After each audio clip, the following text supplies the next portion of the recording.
உங்க கிரியையினால தேவன் உங்களை ஆசீர்வதிக்காமல் கிறிஸ்துவின் நிமித்தம் அவர் உங்களை ஆசீர்வதிக்கிறார்.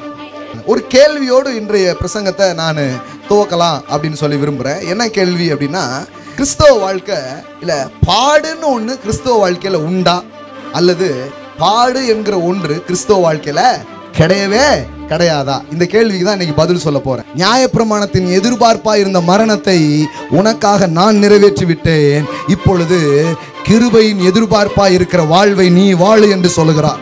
யூதாசின் துரோகத்தினால் இயேசு பாடுபடவில்லை, அவர் பாடுபட வேண்டும் என்று தன்னை ஒப்பு கொடுத்ததினால் பாடுபட்டார்.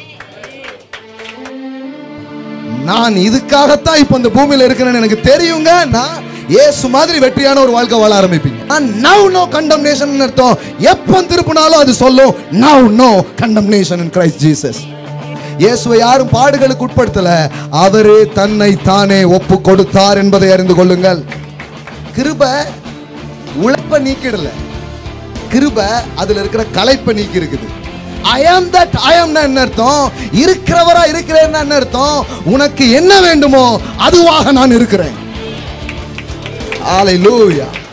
வேற கேட்டாலே சும்மா அதிருது இல்ல.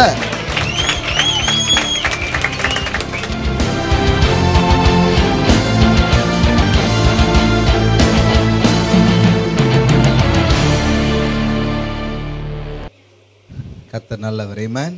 Price God.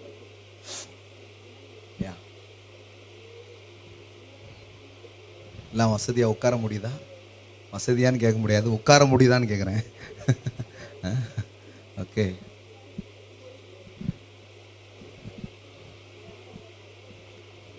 உன்னதங்களில் கிறிஸ்துவோடு உட்கார்ந்துருக்கிறீங்களா? ஆமென். இப்போ கீழே உட்காந்துருக்கேன்னு நினைக்காதீங்க. நீங்களும் அந்த மாதிரி ராயல் ஃபேமிலினா எல்லாருக்குமே ஒரு ராஜா மாதிரி சேர் போடலாம். ஆமென். ஒரு கிங் மாதிரி உட்கார அளவுக்கு பெருசாக போடுவோம், அந்த மாதிரி மாளிகை கட்டுவோம். ஆமென். தாவீது வந்து சொல்கிறான், சாலமோன் வந்து கட்டுறான். ஆனால் அந்த வார்த்தைகள் எல்லாம் நீங்கள் வாசித்து பார்த்தீங்கன்னா, நான் தேவனாகிய கர்த்தருக்கு கட்டும் ஆலயம் அப்படின்னே இல்லை. நம்ம தான் ஆலயம்னு சொல்கிறோம், ஆனால் அவன் என்ன சொல்கிறான்னா தேவனாகிய கர்த்தருக்கு கட்டும் அரண்மனை அப்படிங்கிறான். ஏன்னா ராஜா பேலஸில் தானே இருப்பார். ஆமென். அது மாதிரி நீங்கள் வீடு கட்டுவீங்க அப்படிங்கிறத நம்ம பேசிகிட்டே இருக்கிறோம். ஆனால் ஆண்டவர் வாக்கு பண்ணுற போது எப்படி வாக்கு பண்ணுறாருன்னா, உன் அலங்கத்துக்குள் சுகமும், எத்தனை பேர் கவனிச்சிங்கன்னு தெரியல, உன் வீட்டுக்குள்ளனே இல்லை, உன் அரண்மனைக்குள்ளன்னு இருக்கிற பிரதர். அருவாமனையே வாங்க முடியல அப்படின்னு இருக்கலாம், ஆனால் நீங்கள் அரண்மனையில் இருப்பீங்கன்னு அவர் சொல்கிறாரு. அவர் சொல்கிறதுல எனக்கு ஒன்றும் கஷ்டம் இல்லை. அவர் சொன்னதை நான் சொல்கிறேன், அவருடைய ஆவி அதை நிறைவேற்றும். அல்லேலூயா. அது எப்படிங்க அரண்மனைலாம் வீடு கிடைச்சாலே போதும் அப்படின்னு நினைக்கலாம். கர்த்தர் எப்போவுமே நீங்கள் நினைக்கிறத விட கோடி மடங்கு உங்களுக்கு அதிகமாக நினைக்கிற ஒரு தேவனாக அவர் இருக்கிறார். ஆமென். El Shaddai, we are worshiping El Shaddai, the God of more than enough. போதுமானதற்கும் அதிகமானவரை நாம் ஆராதிக்கிறோம். ஆமென். Praise God. ஸோ அதனால் கொஞ்சம் இன்னைக்கு அட்ஜஸ்ட் பண்ணிக்கோங்க. ஸோ இந்த நாளில் முதல் முறையாக புதிதாக நம்முடைய ஆலயத்திற்கு, இந்த குடும்பத்திற்கு வந்திருக்கிறவர்களை வரவேற்க விரும்புகிறோம். ஸோ இன்றைக்கு தான் இந்த ஆராதனைக்கு முதல் முறையாக நாங்கள் வருகிறோம் அப்படிங்கிறவங்க உங்கள் கைகளை உயர்த்துங்கள். ஸோ ஓகே, 1 2 3 4 5 6 7 8 9, நிறைய பேர் 10. அல்லேலூயா. 10 பேருக்கு மேலே இன்னைக்கு புதிதாக வந்திருக்கிறார்கள். உங்களை வரவேற்கிறோம். எஸ், வரவேற்கிறோம். உங்கள் கையில் ஒரு பேப்பர் கொடுக்குறாங்க. ஸோ அதில் உங்களுடைய name and phone number, address எழுதி கொடுங்க. வீட்டுக்கெலாம் வரமாட்டாங்க, ஏன்னா இங்கே இருக்கிறவங்க வீட்டுக்கே யாரும் ஒழுங்காக போக மாட்டேங்காங்க. அதனால் 1 வருஷம் ஆகும் சர்க்கிள்லாம் முடிஞ்சு வரதுக்கு. உங்களை குறித்து நாங்கள் தெரிந்து கொள்கிறதுக்கு அது உதவியாக இருக்கும்.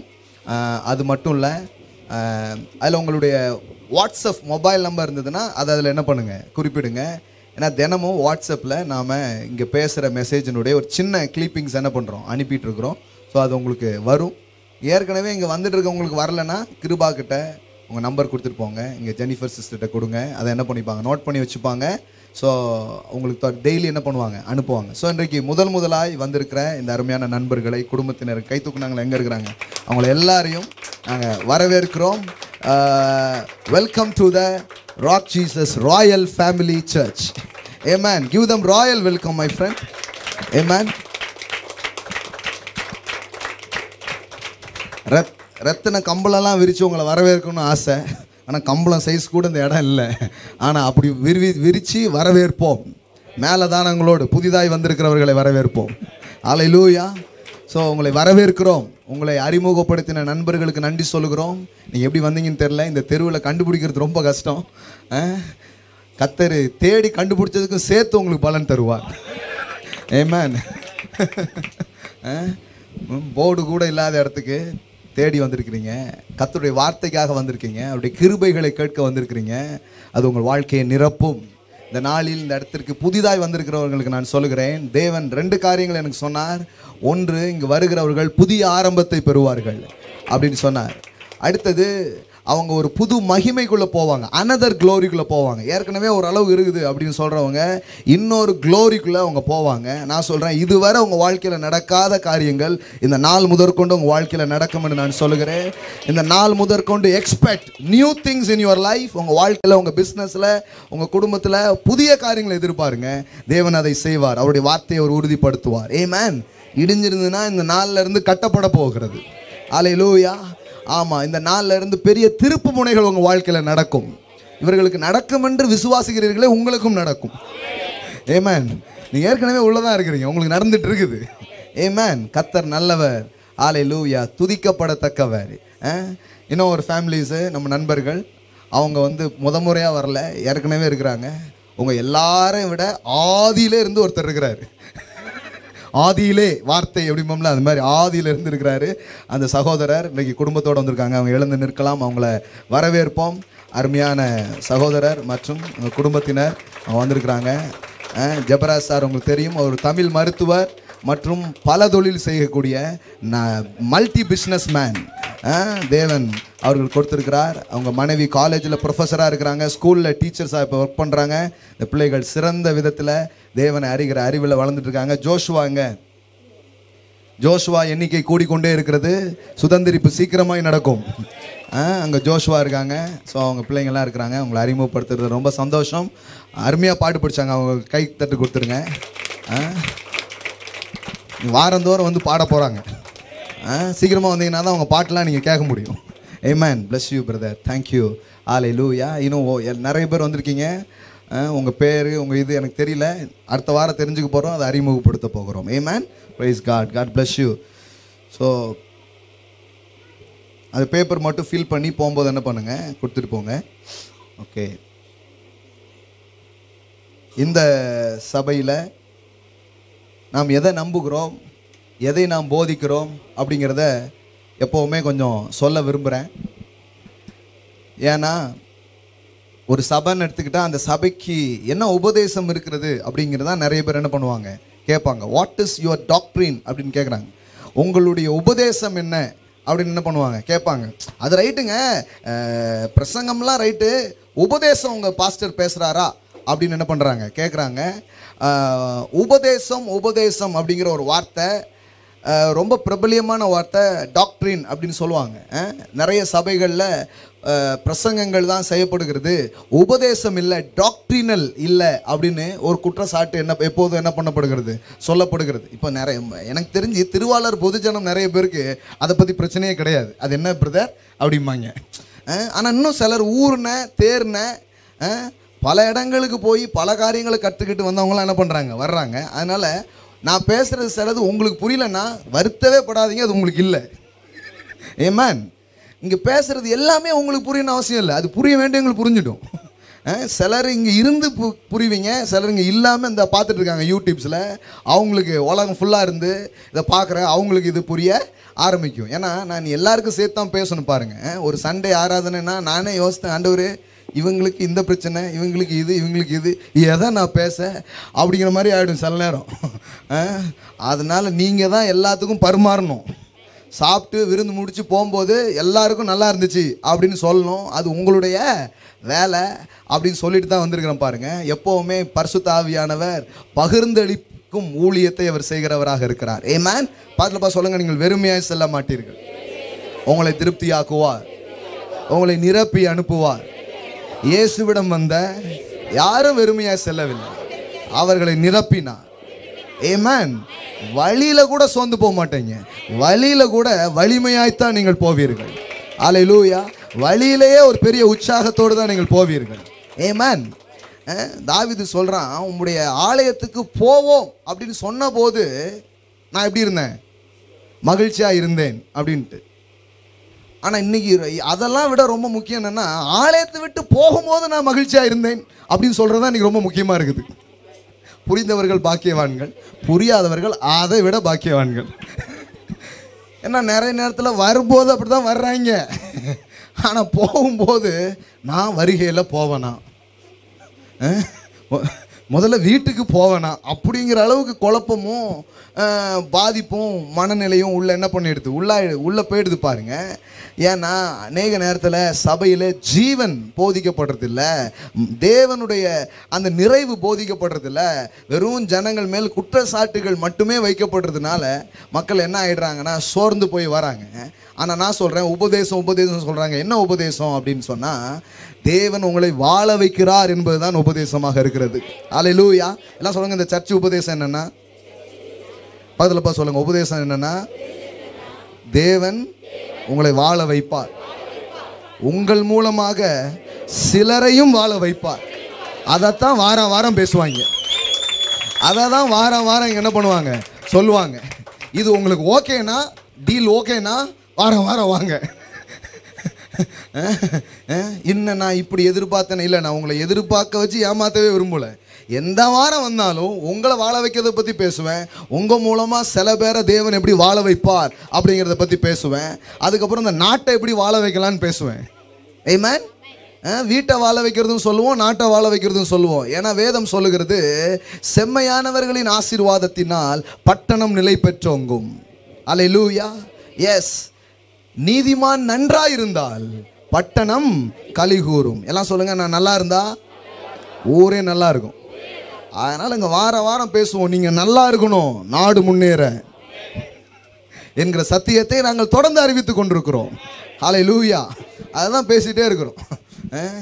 போன வாரம் ஒருத்தங்க வந்து அனுப்புனாங்க ஒரு ஃபீட்பேக்கு, நம்ம கிருபா வந்து எனக்கு ஃபார்வேர்ட் பண்ணார். அது என்னென்னா, பிரதர் உங்கள் மெசேஜ் ரொம்ப எனக்கு பிரயோஜனமாக இருக்குது, ஆனால் இடையில கொஞ்சம் சினிமா டைலாக்கை சொல்லிடுறீங்க, அது எனக்கு கொஞ்சம் வருத்தமாக இருக்குது பிரதர். எவ்வளோ பேர் உங்களை பின்பற்றுறோம், நீங்கள் இப்படி இடையில சொல்லிட்டீங்கன்னா எப்படி பிரதர் அப்படின்ட்டு. நான் சொல்கிறேன், அந்த டைலாக்காகவே கொஞ்சம் பேர் பின்பற்றிட்டு இருக்கிறாங்க.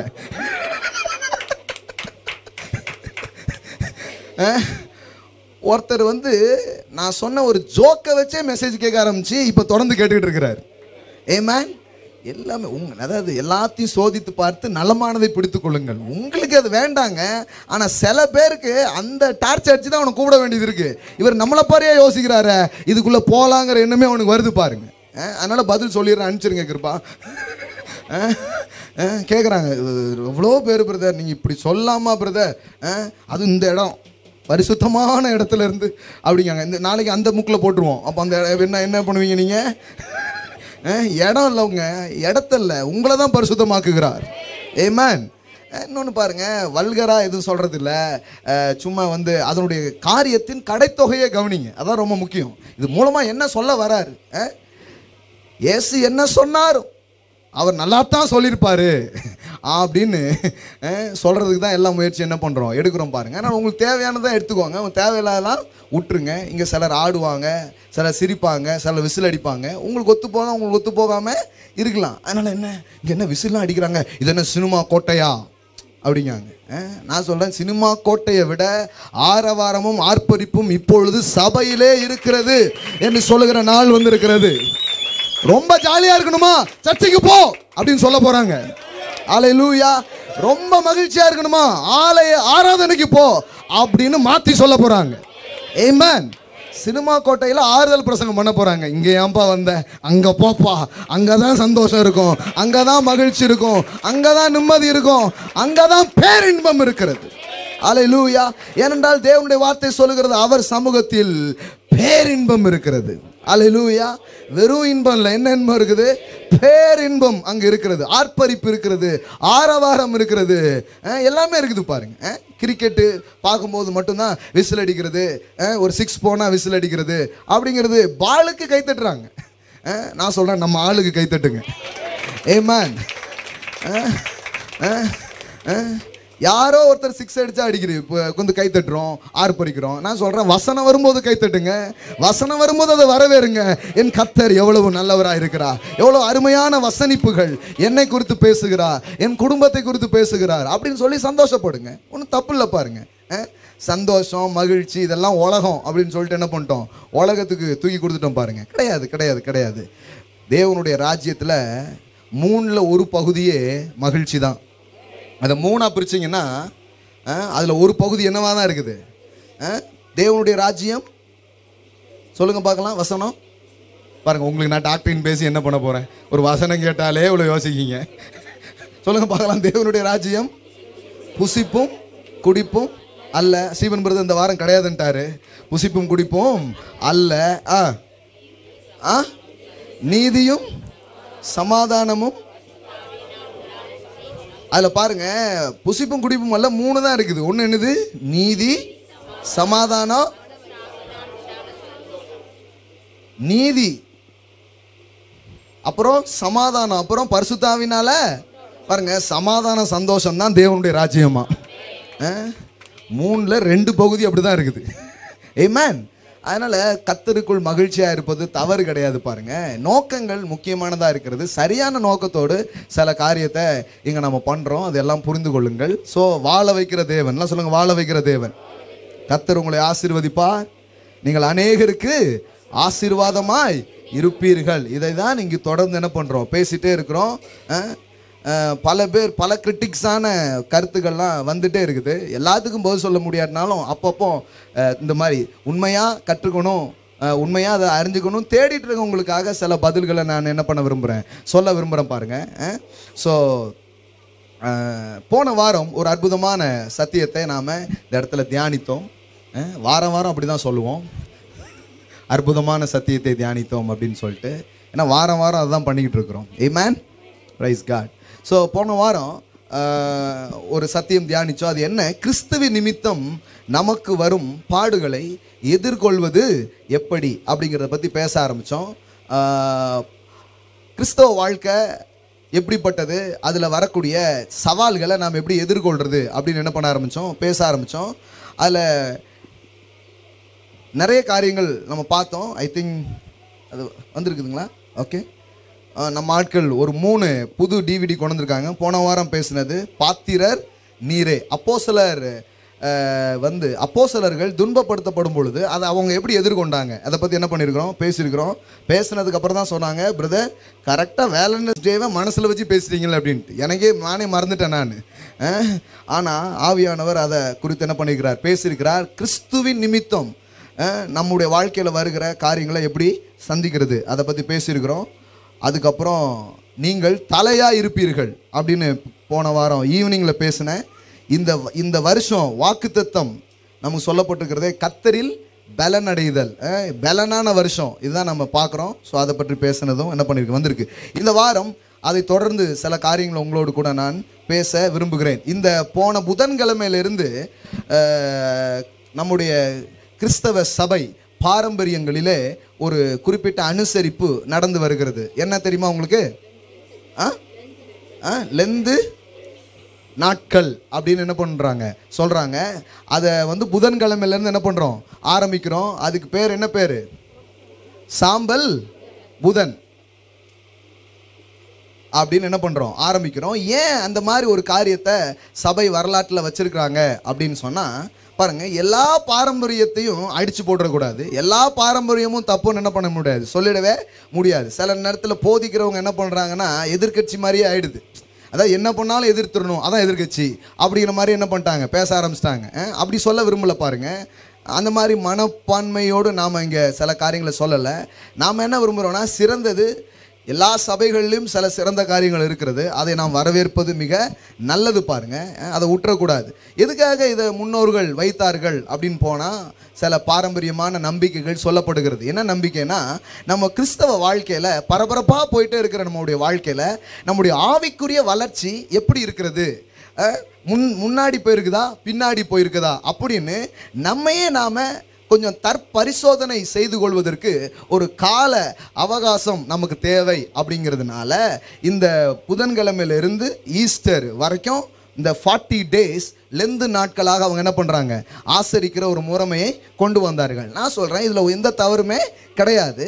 இதில் அதாவது என்ன நோக்கத்துக்காக ஏற்படுத்தப்பட்டதோ அந்த நோக்கத்தில் எந்த தவறுமே இல்லை. ஆனால் இன்றைக்கி அதை பின்பற்றி செய்கிறதுல நிறைய ப்ராப்ளமு இருக்குது. பாருங்க, நிறைய பேர் என்ன நினைக்கிறாங்க, நோக்கம் என்ன, ஆவிக்குரிய வளர்ச்சியை பரிசோதித்து பார்த்தல். அதில் தான் தவறு இருக்குதா? ஏதாவது தவறு இருக்குதாங்க? தவறு இல்லை. பாருங்க எப்படி இருக்குது இந்த 1 year நம்ம கிறிஸ்தவ வாழ்க்கை எப்படி இருக்குது, இவ்வளோ நாள் கிறிஸ்தவ வாழ்க்கையில் வர்றோம், நம்மளுடைய வாழ்க்கை எப்படி இருக்குது, நாம் முன்னேறி இருக்கிறோமா இல்லை பின்னாடி போயிருக்குதோமா, இன்னும் நல்லா ஆகுறது எப்படி இப்படின்னு யோசிக்கிறதுல எந்த தப்புமே கிடையாது. ஏன்னா கிறிஸ்து உங்களை பின்னேற்ற வரல, முன்னேற்ற தான் வந்திருக்கிறார். ஆமென். எல்லாம் சொல்லுங்கள், கிறிஸ்தவ வாழ்க்கை என்பது முன்னேறுகிறதா இருக்குது. நேற்றை கூட வீரவனூரில் வளர்ச்சியை குறித்து நான் பேசினேன். எப்படி தினந்தோறும் நாம் வளர முடியும், தேவன் நம்முடைய வளர்ச்சியை எப்படி விரும்புகிறார், எப்படி எல்லா காரியத்திலும் நம்ம வளர்றது, இதை பற்றி தான் நேற்றைய கான்ஃபரன்ஸில் என்ன பண்ணோம், பேசணும். பாருங்கள், அப்போ ஆவிக்குரிய வளர்ச்சியை பரிசோதிக்கிறது ஒன்றும் தவறு இல்லை. பாருங்க, அது ரொம்ப நல்ல காரியமாக தான் இருக்குது. ஆனால் என்ன இப்போ இதில் காரியங்கள் அப்படின்னா, எதற்காக ஏற்படுத்தப்பட்டதோ அந்த நோக்கத்தை விட்டு விடும் பொழுது என்ன ஆயிடுது, தவறான விதத்தில் போயிடுது. அதனால தான் பாரம்பரியங்கள் நிறைய நேரம் என்ன ஆயிடுது, தோத்து போகிற ஒரு வேலையை அது செய்யறது. என்ன நினைக்கிறாங்க, இந்த 40 நாட்கள் ஆவிக்குரிய வாழ்க்கையின் வளர்ச்சியை பார்க்கறது இல்லை. 40 நாட்கள் என்ன பண்ணுறாங்கன்னா, சில சொல்கிறாங்க நாங்கள் கறி சாப்பிட மாட்டோம். உண்மையிலேயே இது நம்ம சபையில் இந்த மாதிரி இந்த ரெகுலராக அந்த மாதிரி காரியங்கள்லாம் பண்ணுறது இல்லையா. காலையில் நான் கறி கடையில் நின்னேன் இன்னைக்கு காலையில் கறி வாங்கிறதுக்காக. வழக்கமாக கொஞ்சம் கூட்டம் இருக்கும், இன்னைக்கு கொஞ்சம் கூட்டம் கம்மியாக இருந்தது. அப்போந்தான் கறிக்கடை பிரதர் சொல்கிறாரு, இப்போ லெந்து நாட்கள்லாம் பிரதர். நான் யோசித்தேன், நம்ம கிறிஸ்தவத்தை விட்டு எங்கேயோ போயிட்டோம் போல, அந்த நாள் கூட நமக்கு ஞாபகமே இல்லை. காலையில் 2 கிலோ கறி வாங்குறதுக்காக நிற்கிறோமே அப்படின்னு யோசித்தேன். என்னன்னா நிறைய பேர் நினச்சிட்டாங்கன்னா, கறி வாங்காமல் இருந்துட்டா போதும், இந்த லெந்து நாட்கள் என்ன ஆகிடுது, ரொம்ப நல்ல நாட்கள் ஆகிடுது, நாங்கள் கறி வாங்க மாட்டோம், பூவு வைக்க மாட்டோம், இப்படி ஏதோ ஒரு ஆசரிப்பு உபவாசம்லாம் சில நாள் இருக்கிறது இப்படிங்கிற மாதிரியே பண்ணிட்டாங்க. நான் கேட்குறேன், சாப்பிடாமல் இருக்கிறதுல ஒன்றும் தப்பு இல்லை, சாப்பிட்றதுலேயும் ஒரு பெரிய மேன்மை இல்லை. என்ன சொல்ல வர்றேன்னா, கான்செப்ட் என்னென்னா, இந்த 40 நாளும் உங்கள் ஆவிக்குரிய வாழ்க்கையில் நீங்கள் வளருவதற்காக ஏதாவது செய்கிறீங்களா அப்படிங்கிறது தான் காரியமே தவிர, கறி சாப்பிட்டீங்களா சாப்பிடலையாங்கிறது ஒரு காரியமே கிடையாது. நான் எந்த குற்ற உணர்வும் இல்லாமல் ஆக்கி வச்சுட்டு வந்துட்டோம், ஆராதனை முடிஞ்ச பிறகு போய் சாப்பிட்றதுக்காக. கர்த்தர் நல்லவர், ஆமென். Praise God. நாங்கள் சாப்பிட்றதுக்காக கர்த்தர் நல்லவர், ஆமென். ஸோ அதனால் கறி சாப்பிடாமல் இருக்கிறது ஒரு பெரிய உத்தமம், அது மாதிரி பேசிட்டு நாங்களாம் சாப்பிட்றதே இல்லை, நாங்களாம் அது பண்ணுறதே இல்லை, அது ஒரு பெருசாக நிறைய பேர் இது பண்ணிகிட்டு இருக்கிறாங்க. கர்த்தருக்காக நான் கறியை விட்டுட்டேன் அப்படிங்காங்க. அதனால் கர்த்தருக்கு என்ன லாபம், கறி கடைக்காரனுக்கு தான் நஷ்டம். இதில் மனசு போயிடுது பாருங்க. இன்னொன்று என்னென்னா, இதில் ரொம்ப ஆழமாக போகும்போது இன்னொரு ஆபத்தான இடத்துக்கு நம்ம போயிடுவோம். எந்த இடத்துக்கு போயிடுவோம்னா, நம்ம கிரியை என்னவோ அதை வச்சு தான் கடவுள் நம்மளை பிளஸ் பண்ண போகிறாருங்கிற ஒரு எண்ணத்தில் அநேகர் சிக்கி கொள்கிறார்கள். நான் சொல்கிறேன், உங்கள் கிரியையினால் தேவன் உங்களை ஆசீர்வதிக்காமல் கிறிஸ்துவ நிமித்தம் அவர் உங்களை ஆசீர்வதிக்கிறார். அல்லேலூயா. எல்லாம் சொல்லுங்கள், என் கிரியையினால் அவர் என்னை ஆசீர்வதிக்கிறது இல்லை, கிறிஸ்து இயேசுவினால் என்னை அவர் ஆசீர்வதித்திருக்கிறார். நீங்கள் ஏற்கனவே ஆசீர்வதிக்கப்பட்டிருக்கிறீர்கள். ஆமென். எல்லாம் சொல்லுங்க, ஐ அம் ஆல்ரெடி பிளஸ்ட். ஆமென். சரி, இந்த லெந்து நாட்களில் ஒரு 4-5 வார்த்தைகள் திரும்ப திரும்ப தியானிக்கப்படுகிறது. அதை தான் நீங்கள் வேதத்திலிருந்து கொஞ்சம் அதை சரியான விதத்தில் பார்க்கறதுக்கு காட்ட விரும்புகிறேன். ஒன்று என்னென்னா, உபத்திரவம். இந்த வார்த்தையை கொஞ்சம் அதிகமாக என்ன பண்ணுவோம், யூஸ் பண்ணுவோம். எல்லாமே ஒரே வார்த்தை தான், ஆனால் வேறு டைமென்ஷ் வேறு விதத்தில் அதை சொல்லுவோம். அப்புறம் பாடு, அப்புறம் வேதனை, அப்புறம் சோதனை, அப்புறம் துன்பங்கள். இந்த மாதிரியான வார்த்தைகள் எல்லாம் வேதத்திலிருந்து எடுத்து இதை என்ன பண்ண ஆரம்பிப்பாங்க, தியானிக்க ஆரம்பிப்பாங்க. ஒரு கேள்வியோடு இன்றைய பிரசங்கத்தை நான் துவக்கலாம் அப்படின்னு சொல்லி விரும்புகிறேன். என்ன கேள்வி அப்படின்னா, கிறிஸ்தவ வாழ்க்கை இல்லை பாடுன்னு ஒன்று கிறிஸ்தவ வாழ்க்கையில் உண்டா, அல்லது பாடு என்கிற ஒன்று கிறிஸ்தவ வாழ்க்கையில் கிடையவே கிடையாதா? இந்த கேள்விக்கு தான் இன்றைக்கி பதில் சொல்ல போகிறேன். ஏன்னா இன்றைக்கி சில காரியங்களை நீங்கள் கற்று தெளிவாக இந்த இடத்த விட்டு போக போகிறீங்க. ஆமென். கிறிஸ்தவ வாழ்க்கையில் பாடுங்கிறது கிடையவே கிடையாதா, அல்லது பாடுங்கிறது உண்டா? ஸோ இந்த கேள்விக்கு நான் பதில் சொல்ல விரும்புகிறேன். முதல்ல ஒரு பிரிவினர்கள் இப்படியாக நம்புகிறார்கள். எப்படி நம்புகிறார்கள்னா, கிறிஸ்தவ வாழ்க்கையே என்னதுதான்? பாடுதாங்க. த மெட்டஃபர் ஆஃப் கிறிஸ்டியன் லைஃப் என்னது? சஃபரிங் அப்படின்னு என்ன பண்ணிட்டாங்க, அதுக்கு மெட்டஃபர் கொடுத்துட்டாங்க. உருவகமே என்ன? கிறிஸ்தவத்தை உருவகப்படுத்துகிற என்ன? பாடு அப்படிங்கிற ஒரு வார்த்தையை தான் என்ன பண்ணுறாங்க, கொண்டு வாங்க. கிறிஸ்டியானிட்டி இஸ் மீன்ஸ் சஃபரிங் அப்படின்னு என்ன பண்ணிடுறாங்க, சொல்லிடுறாங்க. அப்போ இன்னொரு கேள்வி நம்ம மனசில் வருது. என்ன கேள்வினா, பாடுகள் தான் கிறிஸ்தவ வாழ்க்கைன்னா அப்போ கிறிஸ்து ஏன் பாடுபட்டார் அப்படின்னு ஒரு கேள்வி வருது. எத்தனை பேருக்கு கிறிஸ்தவ பயணத்தில் கேள்வி வருது? 4-5 பேருக்கு தான் வருதா? இது யாருக்குமே கேள்வி வர்றது இல்லைங்களா? ஏன்னா நம்ம ஆட்கள் இப்போ நீங்கள் ஏன் நிறைய பேர் கை தூக்கலன்னா, கேள்வி கேட்டால் அவன் அவிசுவாசின்னு பேர் வச்சுருக்கோம். என்ன கேள்வி கேட்டுக்கிட்டு, அதனால் கேள்வியே நீங்கள் பாட்டுக்கு பேசுங்க, நாங்கள் கேட்கலையோ போயிட்டே இருக்கோம் அப்படிங்கிற மாதிரியே பழகிடுச்சு பாருங்க. எல்லாம் சொல்லுங்கள், கேள்வி கேட்குறது தவறு கிடையாது. கேள்வியே உங்களுக்கு இல்லைன்னா நீங்கள் கற்றுக்க ஆரம்பிக்கவே இல்லைன்னு அர்த்தம். ஏன்னா கற்றுக்கிறவங்களுக்கு தான் நிறைய கேள்வி வரும். எத்தனை பேருக்கு இப்போ கேள்வி இருக்குது? கை தூக்கு தூக்கு, இப்போ மட்டும் நம்ம அமைதியாக இருந்துடக்கூடாது அப்படின்றோம். 2 பேருக்கு கேள்வி வராது. ஒன்று எல்லாம் தெரிஞ்சவர்கள், ஒன்றுமே தெரியாதவர்கள். உண்மையில் என்னென்னா அப்படி யாருமே கிடையாது. எல்லாம் தெரிஞ்சவங்களும் இல்லை, ஒன்றுமே தெரியாதுன்ட்டு யாருமே கிடையாது. அதனால் எல்லாருக்கும் என்ன இருக்குது? கேள்வி இருக்குது. உங்களுக்கு கேள்வி வருதுங்களா கிறிஸ்தவ வாழ்க்கையில்? அப்படி வருதுன்னா நான் என்ன நினச்சேன்னா, இந்த கேள்விக்கெல்லாம் பதிலை மட்டும் நம்ம பிடிச்சிட்டோம்னா, ஒரு கொஞ்சம் கேள்வியெல்லாம் எழுதி வச்சுருவோம். பைபிள் படிக்கும் போதே கேள்வி வரும், வசனம் வாசிக்கும் போதே கேள்வி வரும். நான் என்ன பண்ணுவேன்னா, ஒரு பென்சில் வச்சு அதில் ஒரு கொஸ்டின் மார்க் போட்டுகிட்டே வருவேன். அதுக்கப்புறம் அது சம்மந்தமான புத்தகம், அதுக்கு சம்மந்தமாக ஏதாவது இருக்குதா மெட்டீரியல்ஸ்ன்னு தேடி அந்த பதிலெல்லாம் என்ன பண்ணுவேன், கண்டுபிடிச்சிட்டே இருப்பேன். எப்படியாவது இந்த கேள்விக்கு மட்டும் பதில் தெரிஞ்சிடலாம் அப்படின்னு அடைவோம் பாருங்க. அடையிறதுக்குள்ளே இன்னொரு 100 கேள்வி வந்துடும். எத்தனை பேர் அப்படி உணர்ந்துருக்கீங்க? ஒரு ஆமேன்னு சொல்லுங்கள். அதாவது இதோட ஒத்து போகிறீங்களா? உங்களுக்கு அந்த மாதிரி எக்ஸ்பீரியன்ஸ் ஆயிருக்குதா, இல்லை உலகத்தில் எனக்கு மட்டும்தான் தனித்துவமாக அப்படி நடக்குதா? உங்களுக்கு ஆகுதுங்களா? அதுக்கப்புறம் பார்த்தீங்கன்னா, சரி இவ்வளோ தானே, இதை முடிச்சிடறோம் பாருங்கன்னா அடுத்தாலையும் கொஞ்சம் கேள்வி வருது. அதனால் கிறிஸ்தவ வாழ்க்கையில் பயணிக்கணும்னு நினைக்கிற சில பேருக்கு முதல்ல ஒன்று சொல்லிடுறேன், எல்லா கேள்விக்கும் பதில் தெரிஞ்ச பிறகு தான் நான் நம்பவே ஆரம்பிப்பேன்னா அதுக்கு சான்ஸே கிடையாது. நம்பி பயணிங்க, எல்லா கேள்விகளுக்கும் அவர் பதிலாக இருக்கிறார். ஆமென். கை தட்டுறீங்கன்னா நல்லா தட்டுங்க. எதை செஞ்சாலும் நல்லா செஞ்சிருங்க. ஒரு அறை கொடுத்தாலும் நல்லா அறிஞ்சிருங்க. ஆமென். ஸோ நிறைய பேர் எல்லா கொஸ்டினுக்கும் ஆன்சர் தெரிஞ்சாதான். ஏன்னா எனக்கு தெரிஞ்சு கேள்வி கேட்குறவங்க இன்னும் கேள்வி கேட்டே தான் இருக்கிறாங்க. கேள்வி கேட்குறது தப்பு இல்லை, ஆனால் முதல்ல நம்பி பயணிக்க ஆரம்பிக்கும் போது எல்லா கேள்விக்கும் அவர் எப்படி இருப்பார்? பதிலாக இருக்கிறார். கிறிஸ்து எனக்கு அநேக காரியங்களுக்கு பதிலாக இருந்திருக்கிறார், ஆனால் இன்னும் சில காரியங்களுக்கு பதில் எனக்கு தெரியல. உங்கள் வாழ்க்கையில் நீங்கள் அப்படி இருக்கிறீங்களா? எனக்கு இன்னும் சில காரியங்களை குறித்து கொஞ்சம் கேள்வி இருக்குதுங்க, அப்படி இருக்கீங்களா? கட்டாயமாக இருக்குது. சில பகுதி வெளிச்சமாக இருக்கிறது, சில பகுதி இன்னும் இருட்டாக தான் இருக்குது. அது என்னன்னே தெரியல. ஆனால் ஒன்று மட்டும் நிச்சயம், நீதிமானின் பாதை நடு பகல் வரைக்கும் அதிகமாய் பிரகாசிக்கிற சூரிய பிரகாசம் போல இருக்கும். அல்லேலூயா. எனக்கு என் கேள்விகளுக்கு பதில் கிடைத்து விடும் என்கிற நம்பிக்கை ஏன் எனக்கு வந்திருக்கு தெரியுமா? கொஞ்ச நாளுக்கு முன்பாக நான் எந்த கேள்வியோடு இருந்தேனோ அதெல்லாம் பதில் வந்திருக்கிறபடியால் இந்த கேள்விகளுக்கும் பதில் வர ஆரம்பிக்கும். அல்லேலூயா. ஆமாம், ஆரம்பத்தில் ஒரு சண்டே கிளாஸ் எடுப்பேனாங்கிறதே எனக்கு கேள்வி தானே. பல கேள்வி இருந்தது வாழ்க்கையில். எப்படி பொருளாதாரத்துக்கு என்ன பண்ண போகிறோம், வேலைக்கு என்ன பண்ண போகிறோம், எதிர்காலத்துக்கு என்ன பண்ண போகிறோம், பல கேள்விகள் இருந்திருக்கிறது. ஆனால் எல்லா கேள்விகளுக்கும் கிறிஸ்து பதிலாக இருக்கிறார். அதனால் இன்னைக்கு இருக்கிற கேள்விக்கும் அவர் பதிலாக இருக்கிறார். ஏமேன். கரெக்டான நேரத்தில் பதில் வரும். ஏமேன். எல்லாம் சொல்லுங்கள், அவர் தான் பதில். ஏமேன். அதனால் நம்பி பயணம் பண்ணுங்க. பயணம் பண்ணும்போது கேள்வியே வராதுன்னு மட்டும் நினைக்காதீங்க. சிலர் என்ன நினச்சிடறாங்கன்னா, முன்னாடி நிற்கிறவங்க தேவதூதர்கள் மாதிரியே நினச்சிடுறாங்க.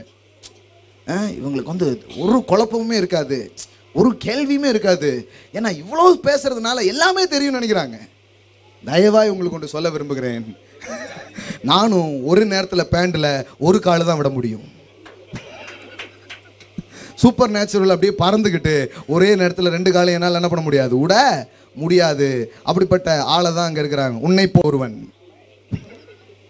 ஆமென்.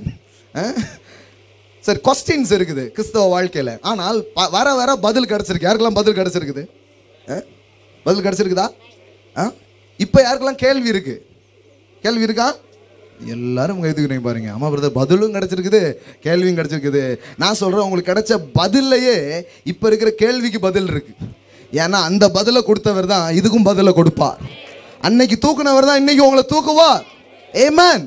அன்றைக்கு விடுவித்தவர் தான் இன்றைக்கும் விடுவிப்பார். ஆமென். அப்போ கவனிங்க, கொஸ்டின்ஸ் வர்றது தப்பு கிடையாது. பாருங்க, என்ன கொஸ்டின்ஸ் எழுப்புறோம்? கிறிஸ்தவ வாழ்க்கை என்பது பாடுகள்.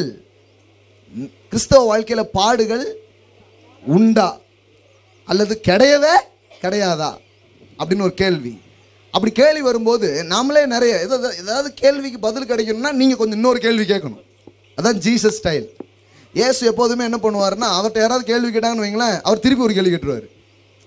முதல்ல இது எப்படின்னு சொல்லு அப்படிம்பாரு. ஹலோ, கடவுள் இருக்கிறாரா, எப்படி காமிங்க அப்படின்னு ஒரு கேள்வி கேட்டா, இல்லை அப்படின்னு எனக்கு காமி அப்படிமா. நான் இல்லைங்கிறதுக்கு எனக்கு ப்ரூஃப கொடு அப்படிமே. அது மாதிரி இயேசுகிட்ட ஏதாவது கேள்வி கேட்டா இயேசு என்ன பண்றாரு, திருப்பி கேட்குறாரு. இப்போ நம்மளும் ஒரு கேள்வி கேட்குறோம். என்ன கேள்வி கேட்குறோன்னா, அப்போ ஏன் கிறிஸ்து பாடுபட்டார்? கிறிஸ்தவ வாழ்க்கை பாடுகள் நிறைஞ்சது தான் கிறிஸ்தவ வாழ்க்கைன்னா, அப்போ நமக்கு ஒரு கேள்வி வருது, அப்போ கிறிஸ்து ஏன் பாடுபட்டார்? கிறிஸ்துவின் பாடுகள் எதற்கு? கிறிஸ்துவின் பாடினுடைய அவசியம் என்ன அப்படிங்கிறது இருக்குது பாருங்க. அவர் பாட்டுக்கு அப்போ அர்த்தமே இல்லையா? இல்லை அவர் பாட்டுக்கு பாடுபட்டாரா? ஹலோ, நம்ம ஜாவகர் எனக்கு ஒரு ஜோக் சொன்னார். அவர் தான் நிறைய ஜோக் சொல்லுவார். இப்போ கவிக்கு சொல்லிட்டு இருக்கிறாரு நினைக்கிறேன். என்னம்மா சொல்கிறாரா?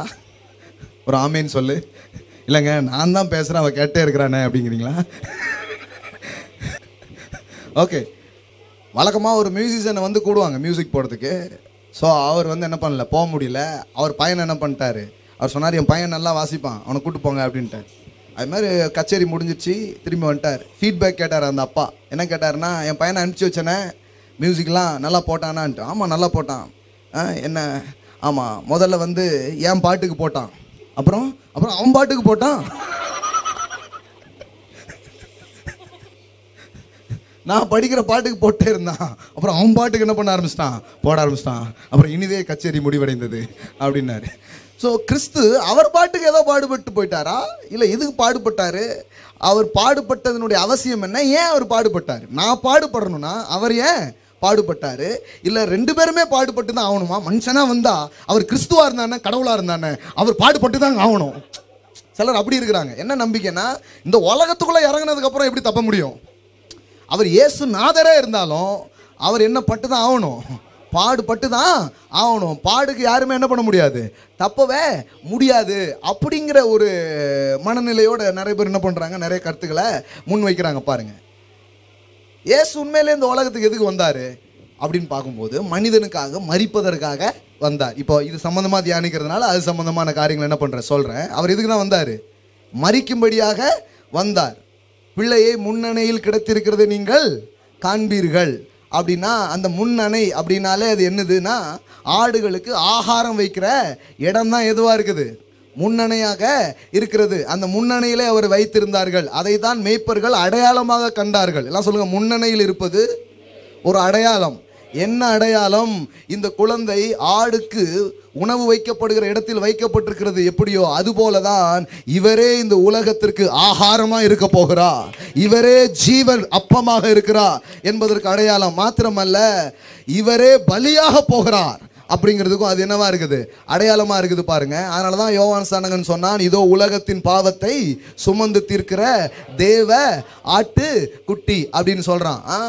ஓகே, அப்போ கிறிஸ்து வந்ததே மறிக்கும்படியாக தான் வந்தார் அப்படின்னு நம்ம என்ன பண்ணுறோம், சொல்கிறோம், நம்ம நம்புகிறோம். அது ஒரு முக்கியமான பார்ட்டாக இருக்கிறது.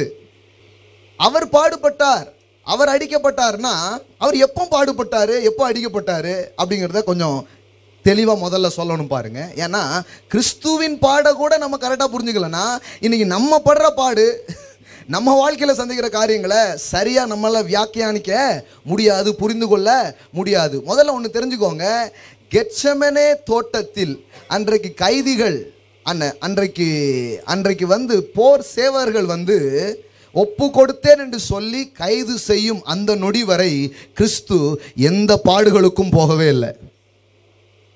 எத்தனை பேர் புரியுது? அதாவது சேலஞ்சஸே இல்லைன்னு சொல்லலை, சில தப்பா சொன்னாங்க பேசினாங்க அதுன்னு சொல்ல, பிசிக்கல் சஃபரிங்குள்ள அவர் என்ன பண்ணவே இல்லை, போகவே இல்லை. த சஃபரிங் அப்படின்னு கிறிஸ்துவின் பாடுகள்னு நம்ம இன்னைக்கு தியானிக்கிறவங்க கூட என்ன மாட்டு தொழுத்துல இருந்தேவா தியானிக்க ஆரம்பிக்கிறாங்க? ஹலோ, இப்போ கிறிஸ்துவின் பாடுகளை இந்த வாரம் முழுதும் நம்ம என்ன பண்ண போறோம், தியானிக்க போறோம் அப்படின்னு சொல்லி தியானிக்கிறவங்க எந்த போர்ஷன்ல இருந்து தியானிக்க ஆரம்பிக்கிறாங்க? இல்லைங்க, பிறப்புங்க, அவர் பிறப்புல இருந்தே ஒரே பாடுங்க, கன்னிமரியால் பிறக்கும் போதே வேதனையோடு பெற்றாங்க, அப்பமே இருந்து அங்க இருந்தா போர்ஷன் ஆரம்பிக்கு. இல்லைங்க, அவருக்கு வந்து மாட்டு தொழுவத்தில் இடம் வந்து கிடைக்கலங்க, அங்கே தான் இடம் கிடைச்சிதுங்க. எல்லாத்துக்கும் இங்கே அப்படி பார்த்தீங்கன்னா எப்படி அங்கே இருந்து மாட்டு தொழுவம் தான் தியானம் ஆரம்பிக்கிறாங்க. இல்லை, எங்கேருந்து ஆரம்பிக்கிறாங்க சொல்லுங்க? நீ அதனால அந்த மாதிரி இடத்துக்கு நீ போனதே இல்லைன்னு தெரியுது. சிலுவையிலேருந்து ஆரம்பிப்பாங்க. கரெக்டாக சொல்லுங்க பார்க்கலாம். யாரெல்லாம் சிஎஸ்ஏ சிஎன்ஐ ட்ரெடிஷ்னல் சர்ச்சு, நாங்கள் பாரம்பரியத்தை வள்ளிசா மறந்ததுனால தான் நாங்கள் வந்து உட்காந்துருக்கோம் அப்படிங்கிறீங்களா? கரெக்டாக சொல்லுங்க, கை தட்டுங்க பார்க்கலாம். கெத்செமனே தோட்டத்துல இருந்து தட்டுங்க. நீங்க தான் ஆன்சர் சொல்லல, கையாக தட்டுங்க. கெத்செமனேல இருந்து என்ன பண்றாங்க ஆரம்பிப்பாங்க. சிலர் என்ன பண்ணுவாங்கன்னா காட்டி கொடுக்க ஆரம்பிச்சானே, எங்க அந்த லாஸ்ட் சஃபர் எல்லாரும் உட்காந்து திருவிருந்து பந்தியை வந்து ஆசரிப்பாங்கல்ல, அங்க இருந்து யூதாஸ்ல இருந்து ஆரம்பிப்பாங்க. சிலுவை தியானத்தை எங்க ஆரம்பிப்பாங்க? காட்டி கொடுத்தானே 30 வெள்ளி காசுக்காக அப்படின்னு அங்கிருந்து ஒரு தியானத்தை என்ன பண்ணுவாங்க ஆரம்பிப்பாங்க. அதை ஒரு நாள் யூதாசை குறித்து இன்றைக்கு தியானிப்போம், 30 வெள்ளி காசை குறித்து இன்றைக்கு தியானிப்போம் அப்படின்னு பல பாயிண்ட்ஸ் இருக்குது பாருங்க. இப்படி ஒவ்வொன்றா என்ன பண்ணுவாங்க, அன்னைக்கு காலை கழுவுனாங்க, அந்த ஒவ்வொரு ஈவெண்ட்டையும் என்ன பண்ணுவாங்க எடுத்து தியானிப்பாங்க. எல்லாமே எதுவுமே தப்பு கிடையாது பாருங்க. என்ன சொல்றேன்னா, ஆக்சுவலி பாடு உண்டுன்னு சொல்ற ஆட்கள் கூட எதை ஒத்துக்கொள்றாங்கன்னா, அந்த கெத்செமனேல இருந்து தான் ஒரு ரியல் சஃபரிங் என்ன பண்ணுச்சு ஆரம்பிச்சதுன்னு சொல்றாங்க. அப்போ இயேசு அதுக்கு முன்னாடி இந்த உலகத்துல வாழும்போது எப்படி வாழ்ந்தாருன்னா, ஒரு ராஜா மாதிரி வாழ்ந்தார். He lived like a king. யாரும் அவர் மேல கை போட முடியல. ஆமென். அவரை கொல்ல சதி திட்டம் தீட்டினார்கள். இன்னும் 3 நாள் ஆகுன்னு அந்த நரிக்கிட்ட போய் சொல்லு அப்படின்ட்டாரு. இயேசுவை கைது பண்ணிடலாம், கொலை பண்ணிடலாம், உயர்ந்த மலையிலிருந்து தள்ளி கொலை பண்ணதுக்காக வந்தாங்களாம். தள்ள வந்துட்டு பார்க்காங்க, அவரை காணும். நம்ம முன்வரிசையில் தற்கொலை பண்ணதுக்கு வந்து இந்த மாதிரி நிற்காம நின்றுட்டு இருக்கிறான். ஏன்னா ஆள் மறைஞ்சு போயிட்டாரு. ஹலோ, இயேசு வந்து டைம் டிராவல்லாம் பண்ணியிருக்கிறாருங்க. நிறைய பேருக்கு எதுனா என்னன்னே தெரியல, டைம் டிராவலா அப்படின்ட்டு. கிறிஸ்தவ பைபிளை நீங்கள் நம்பணும்னா முதல்ல அற்புதத்தை நீங்கள் நம்பணும். அற்புதத்தை நம்பாதவங்க தயவுசெய்து பைபிளில் எடுக்காதீங்க. ஏன்னா இது அற்புதத்தின் புத்தகமாக இருக்கிறது. இது ஆவியானவரோடு ஒரு மனிதன் சேர்ந்து போகும்போது வியக்கத்தக்க அதிசயங்களை குறித்து இந்த வேதவசனம் பேசுகிறது. ஆமென்.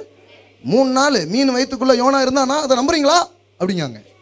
எப்படிங்க இவ்வளோ பெரிய மீன் வயிற்றுல யோனா இருந்தான், அதை நீங்கள் நம்புறீங்களா டாக்டர் பில்லி கிரகாம் அப்படின்னு கேட்டிருக்காங்க. பில்லி கிரகாம்கிட்ட அது பில்லி கிரகாம் சொல்லியிருக்காரு, அவ்வளோ பெரிய மீன் வயிற்றுக்குள்ள யோனா இருந்தான்னு பைபிளில் போட்டிருந்தாலும் நான் நம்புவேன், யோனா வயிற்றுக்குள்ள அவ்வளோ பெரிய மீன் இருந்துன்னு போட்டிருந்தாலும் நம்புவேன், ஏன்னா தேவன் அற்புதர் அப்படின்னு சொன்னாங்க.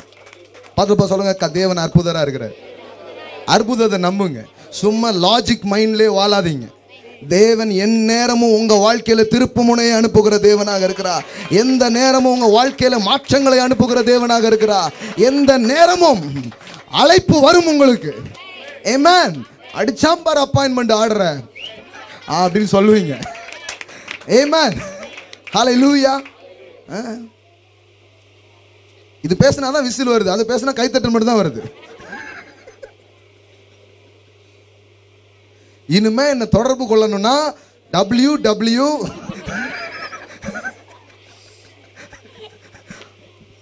தொடர்பு கொள்ளுங்க.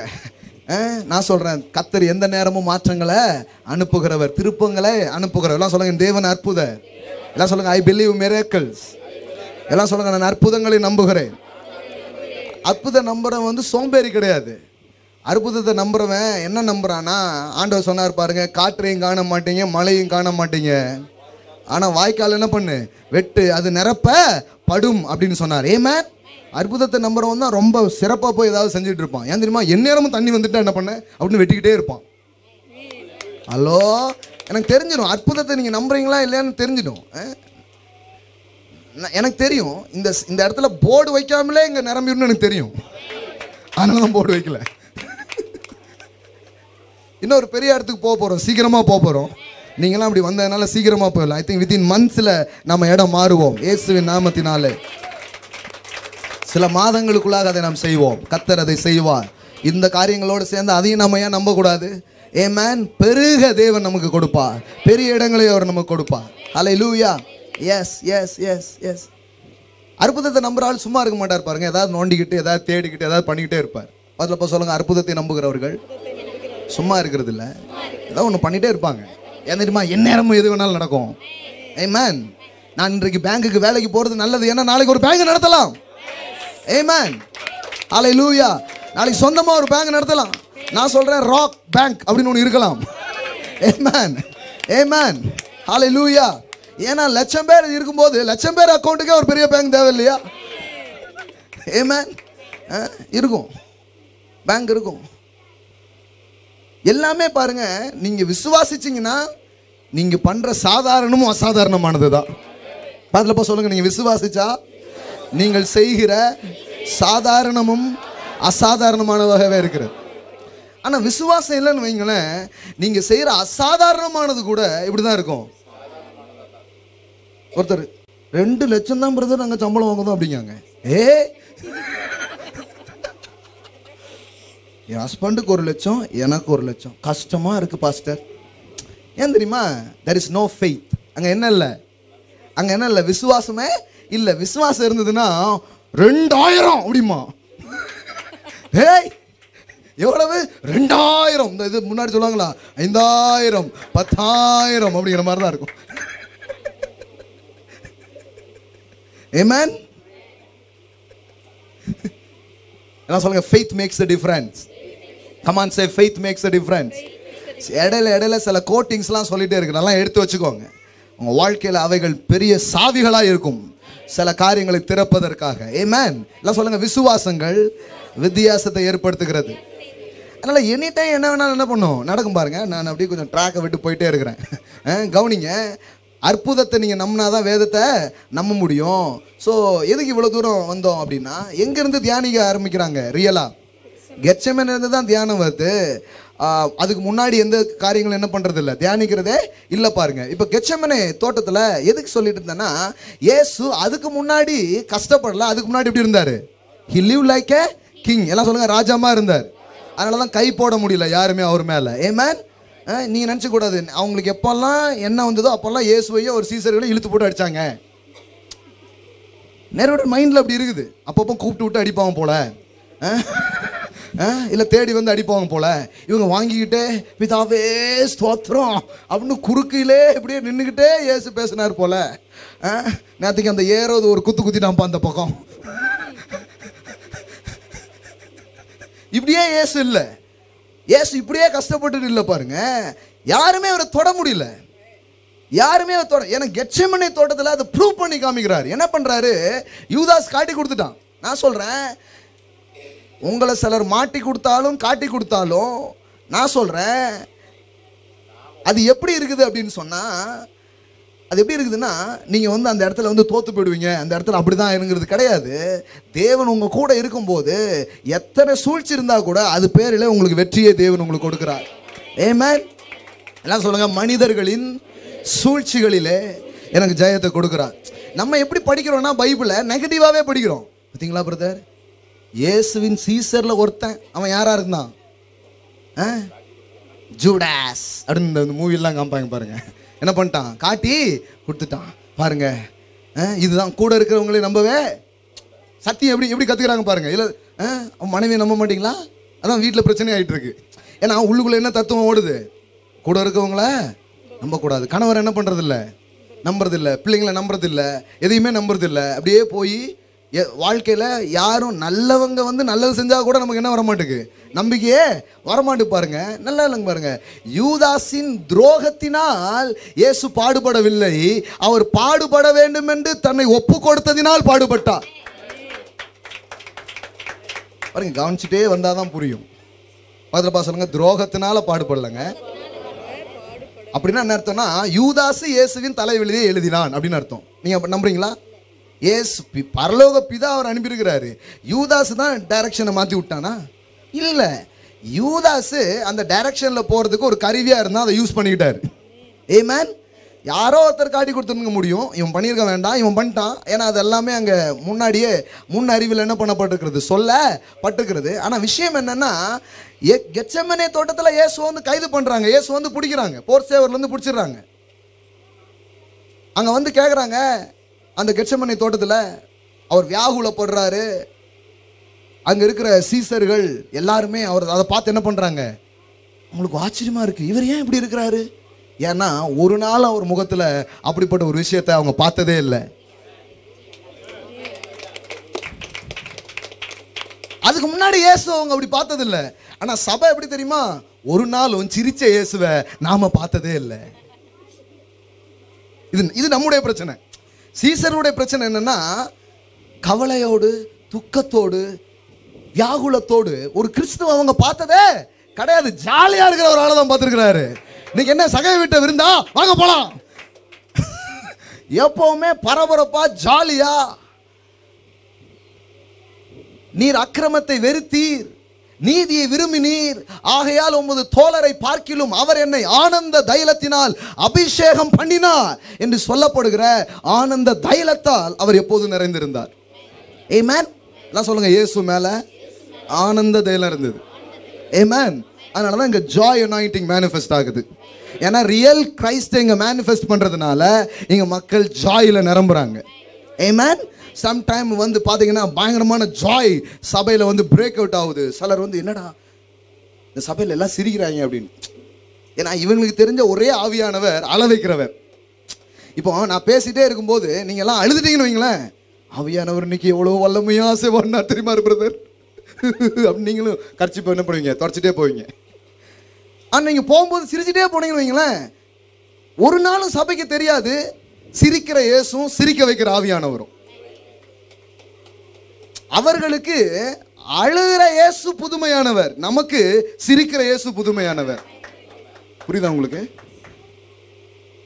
நமக்குன்னா இங்க உட்கார்ந்துருக்க உங்களையே மட்டும் சொல்ல, மிகப்பெரிய ஆடியன்ஸ் இருக்காங்களா, அவங்களுக்கு சொல்லிட்டு இருக்கிறேன். ஆமென். நீங்களாம் அதை நம்புறீங்க, அனுபவிக்கிறீங்க. விளங்குதா உங்களுக்கு நான் பேசுறது? யாருக்கெல்லாம் பக்கத்தில் கேளுங்க, புரியுதா? ஏதாவது புரியுதா? காலையில் வந்துருக்கீங்களா, ஏதாவது புரியுதா? இப்போ கவனிங்க. ஆனால் கிறிஸ்துவ முதல்ல பார்க்குறாங்க, வேர்வை வந்து எப்படி விழுதான், ரத்த வேர்வை அப்படி என்ன பண்ணுதாங்க, விழுது. கெத்செமனே, கெத்செமனேனா என்ன அர்த்தம் தெரியுமா? ஆயில் பிரஸ் அப்படின்னு அர்த்தம். அதாவது ஒலிவ கொட்டைகளை அந்த இடத்துல போட்டு, செக்குல நம்ம வந்து எள்ளு போட்டு ஆட்டுறோம் இல்லையா, ஒண்ணுமே தெரியாதுங்களா? நம்ம மாட்டையே படத்தை காட்டணும் போல. செக்கு போட்டு ஆட்டுவாங்கல்ல, அது மாதிரி அவங்க ஊர்ல என்ன பண்ணுவாங்க, ஒலிவ கொட்டைகளை போட்டு என்ன பண்ணுவாங்க, அப்படியே ஆட்டுவாங்க. அப்படியே பிழிஞ்சு, ஒலிவ கொட்டைகளை பிழிஞ்சு தான் என்ன எடுக்கிறாங்க, ஆலிவ் ஆயில். இன்னைக்கு உலகம் ஃபுல்லா ரொம்ப ஹையஸ்ட் காஸ்ட்ல தான் விற்கப்படுது, ஆலிவ் ஆயில் தான் விற்கப்படுது, ஒலிவ எண்ணெய் தான் விற்கப்படுது. ஸோ அந்த ஒலிவ எண்ணெய் பிழிந்து எடுக்கப்படுகிற இடம், அதுதான் கெத்செமனேங்கிற வார்த்தைக்கு பிழிந்து எடுக்கப்படுகிற இடம். ஆயில் பிரஸ் அப்படின்னு அர்த்தம். தமிழ்ல என்ன போடுறோம், என்ன எப்படி சொல்றது, செக்கு பிழி, எண்ணெய் ஆலையா? சரி, கேட்ட மூடு. நல்லா கவனிங்க, புரிய மாட்டுக்கு. ஆயில் பிரஸ், எல்லாம் சொல்லுங்க, ஆயில் பிரஸ். அதாவது லிட்டரலா இயேசு அங்க என்ன பண்ணப்படுறாரு, பிழியப்படுறாரு. இந்த எண்ணெய் எப்படி எல்லாருக்கும் உபயோகமா இருக்குதோ அது போல அவர் பிழியப்பட்டதுனால நீங்களும் நானும் ஆசீர்வதிக்கப்படுகிறோம். அல்லேலூயா. எல்லாம் சொல்லுங்க, என்னிடத்தை தான் அவர் எடுத்தார். கவனிச்சிட்டே வாங்க. பிழியப்படுறாங்க. கெத்செமனேல வந்து அவரை பிழிகிறாங்க. இவ்வளவு அந்த அந்த அந்த சஃபரிங்கினுடைய உச்சம் எவ்வளவு தூரம் ஆழமாக அவருக்குள்ளே போச்சுன்னா, அங்கே வேர்வை வந்து எப்படி வந்துச்சான்? ரத்தமாக வந்துச்சான். எல்லாம் சொல்லுங்க, வேர்வை இரத்தத்தின் பெரும் துளிகளாய் என்ன பண்ணுச்சான்? நிலத்துல விழுந்துச்சான். நல்லா கவனிங்க, ஆதாமுக்கு பாவம் செய்த போது அவன் மேலே ஒரு சாபம். என்ன சாபம் தெரியுமா? நெற்றி வேர்வை நிலத்துல சிந்தினாதான் உன் வாழ்க்கை ஆசீர்வதிக்கப்படும். நான் சொல்றேன், அந்த சாபம் முறிக்கப்பட்டது அந்த இடத்திலே தான் என்று நான் உங்களுக்கு சொல்லுகிறேன். அல்லேலூயா. எல்லாம் சொல்லுங்க, நான் என் வேர்வையால் பிழைக்கல, அவர் இரத்த வேர்வையால் நான் பிழைக்கிறேன். ஆமென். இன்னைக்கும் நீங்க ரத்தத்தை வேர்வையா சிந்தி தான் இந்த உலகத்துல வாழணும் பிழைக்கணும் நீங்க நினைக்காதீங்க. உங்களுக்காக ஒருவர் ஏற்கனவே இரத்த வேர்வை சிந்தி விட்டார். அதை நம்புவதன் மூலம் அந்த சாபத்திலிருந்து நீங்கள் விடுதலையாக்கப்படுகிறீர்கள். அல்லேலூயா. எல்லாம் சொல்லுங்க, கிறிஸ்துவின் இரத்த வேர்வை என்னை வேர்வை இல்லாத ஆசீர்வாதங்களுக்கு கொண்டு செல்லுகிறது. ஆமென். வேர்வைங்கிறதே ஒரு சாபம் தான். அதனால தான் சர்ச்சில் ஏசிலாம் வைக்கணும்னு நினைக்கிறோம். ஆமென். கர்த்தரின் ஆசீர்வாதமே அதனோடு, அதை ஒரு டிரான்ஸ்லேஷன்ல அப்படியே போட்டிருக்காங்க, அதனோடு வேர்வை இல்லையாம். there is no pain. வேர்வையே எதன் அடையாளமா இருக்கு? கட்டீனம். ஒருத்தர் வேத்து பூத்து வந்து நின்னா நீங்க என்ன கேட்பீங்க? என்ன வேலை செஞ்சீங்க, என்ன இப்படி கஷ்டப்பட்டு வேலை செஞ்சீங்க அப்படின்னு தான் இருக்கும். சிலர் சொல்லும் போதே சொல்லுவாங்க, வீடு எப்படி கட்டினீங்க, கொத்தனார் வச்சு செங்கல் வச்சுலாம் சொல்ல மாட்டாங்க, என் வேர்வையினாலே கட்டின அப்படிம்பாங்க. அதனாலதான் இவ்வளோ வாடையா, நல்ல ஸ்மெல், என் வேர்வையாலேயே கட்டின அப்படிம்பாங்க. இல்லைன்னா ரத்தம், என்னது இதுல இருக்கிற ஒவ்வொரு கல்லும் நான் சிந்தின ரத்தம். இதுதான் தேவ சித்தம்னு நினைச்சிட்டாங்க பாருங்க, அதுலதான் குத்தம். எல்லாம் சொல்லுங்க, அவர் உங்களுக்காக பாடுபட்டார், அவர் வேர்வை சிந்துறாரு. இந்த மாதிரி ஒரு ஒரு ஒரு பாடுகளுக்கு உட்படுற கிறிஸ்துவ அவங்க என்ன பண்ணதே இல்லை, பார்த்ததே இல்லை. சீசர்கள்லாம் அதை பார்த்து என்ன பண்றாங்க, ஆச்சரியப்படுறாங்க, என்ன இவர் இப்படி இருக்கிறாரு. இந்த பேஷன் ஆஃப் தி கிரைஸ்ட்லாம் மூவி அங்கேருந்து ஆரம்பிக்கும். பேஷன் ஆஃப் தி கிரைஸ்ட் பார்த்துருக்கீங்களா? தமிழ் வெர்ஷன் மட்டும் தயவு செய்து பார்த்துறாதீங்க. அது ஏதாவது அந்த ஹீப்ரு அந்த ஒரிஜினல்லே போய் பாருங்க, ரொம்ப நல்லா இருக்கும். அங்கே ஸ்டார்டிங்கே இருந்து ஆரம்பிக்குது, ஆரம்பமே எங்கே தான் இருக்குது. கெட்செமனே இருந்தாலும் என்ன பண்ண ஆரம்பிக்கிறாங்க, ஸ்டார்ட் பண்ண ஆரம்பிக்கிறாங்க. அதுலேருந்து தான் காமிக்க ஆரம்பிக்கிறாங்க. The passion of the Christ, கிறிஸ்துவின் பாடுகள் அப்படின்னு என்ன பண்ணுறாங்க, ஆரம்பிக்கிறாங்க. நல்லா கவனிங்க, நெத்தி வேர்வை நிலத்தில் விழுந்து உன் வயிறு நிரம்பும், உன் வாழ்க்கை ஆசீர்வதிக்கப்படும். இதுதான் உன் வாழ்க்கை வந்து அது மூலமாக தான் உன் தேவை சந்திக்கப்படுங்கிறது சாபத்தில் வந்த ஒரு காரியம். பாருங்க, இந்த சாபம் முறிக்கப்படுகிறது. ஹல்லேலூயா. எல்லாம் சொல்லுங்க, கிறிஸ்து என் வாழ்விலே சாபங்களை நீக்குகிறார். அதாவது கடினப்பட்டு பாருங்க, ஹார்ட் ஒர்க் வந்து தப்புன்னு நான் சொல்ல, நான் பேசுறத கரெக்டாக விளங்கிக்கோங்க. ஹார்ட் ஒர்க்கு தப்பு கிடையாது, ஆனால் வேதனையோடு செய்கிறீங்க பாருங்க, அது தப்பு. ஹலோ, புரியுதா உங்களுக்கு? இன்பமாய் சில இரவுகள் முழித்திருந்து மக்கள் ஆசீர்வதிக்கப்படுறாங்கிறதுக்காக போய் சில காரியத்தை பிரயாசப்பட்டு செஞ்சா அது இன்பமாக தான் இருக்குது. ஆனால் ஹார்ட் ஒர்க்கு ஆனால் இன்பமாக இருக்குது. எல்லாம் சொல்லுங்க, கடின உழைப்பு ஆனால் இன்பமாக இருக்கிறது. ஆமென்.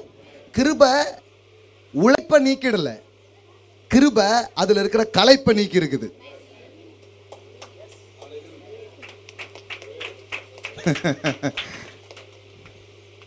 எல்லாம் சொல்லுங்க, கிருபை உழைப்பை நீக்கல, அதுல இருக்கிற களைப்பை தான் நீக்கி இருக்கு. நிறைய பேர் கிருபைன்ட்டு வீட்டிலே உட்காந்துருமா, அப்புறம் கிருபை வந்து வேற மாதிரி ஆயிடும். புரியுதா உங்களுக்கு? நான் வீட்டில் உட்கார்ற கிருபையை பத்தி நான் பேசுறது இல்லை. நான் பேசுறது கிருபைனாலே it's ability, it's ability from God. தேவன் தெரிந்து உங்களுக்கு வருகிற ஒரு பராக்கிரமம், ஒரு பலன், அது உங்க வாழ்க்கைக்குள்ள வரும்பொழுது நீங்க பெரிய காரியங்களை செய்கிறவர்களாக இருப்பீர்கள். ஆமென். உங்களால முடியாததை உங்களால செய்ய வைப்பதற்கு தான் கிறிஸ்து இந்த பூமிக்கு வந்தார். I believe that kind of grace preaching. Balasekar கிருபை பேசுறாரு அப்படி நீங்க வந்திருந்தீங்கன்னா, பாலசேகர் பேசுற கிருபையை முதல்ல உங்களுக்கு நான் சொல்லிடுறேன். என்ன கிருபையை நான் பேசுறேன்னா, என்னை பலப்படுத்துகிற கிறிஸ்துவினாலே எல்லாவற்றையும் செய்ய எனக்கு பலன் உண்டு என்கிற கிருபையை நான் பேசுகிறேன். அல்லேலூயா. எஸ், கிறிஸ்து எல்லாத்தையும் செஞ்சு முடிச்சார்.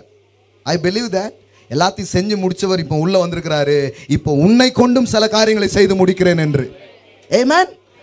எல்லாம் சொல்லுங்க, எல்லாத்தையும் முடித்தவர் எனக்குள்ளே வந்திருக்கிறார், என்னை கொண்டும் சிலதை செய்து முடிக்கும்படியாக. ஆமென்.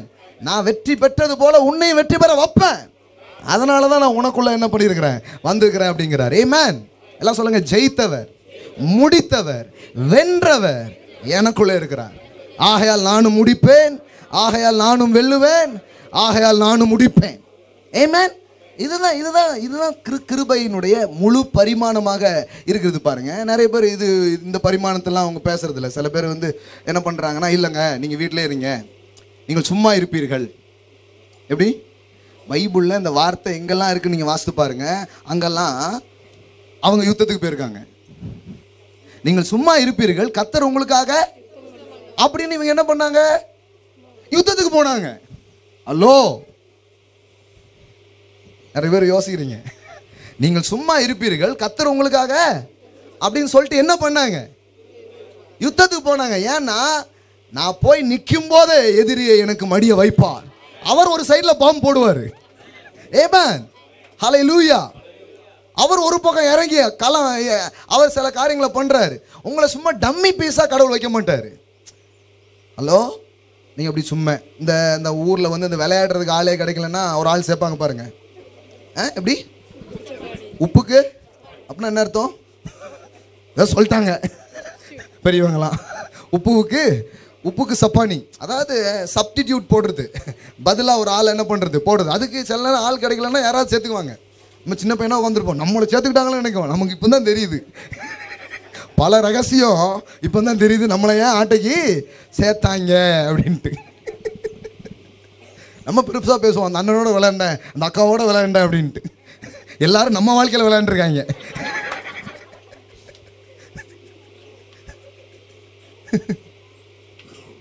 கிறிஸ்து உங்களை அப்படி வைக்கிறதுக்காக வரல, சப்பானியா வைக்கிறதுக்காக வரல.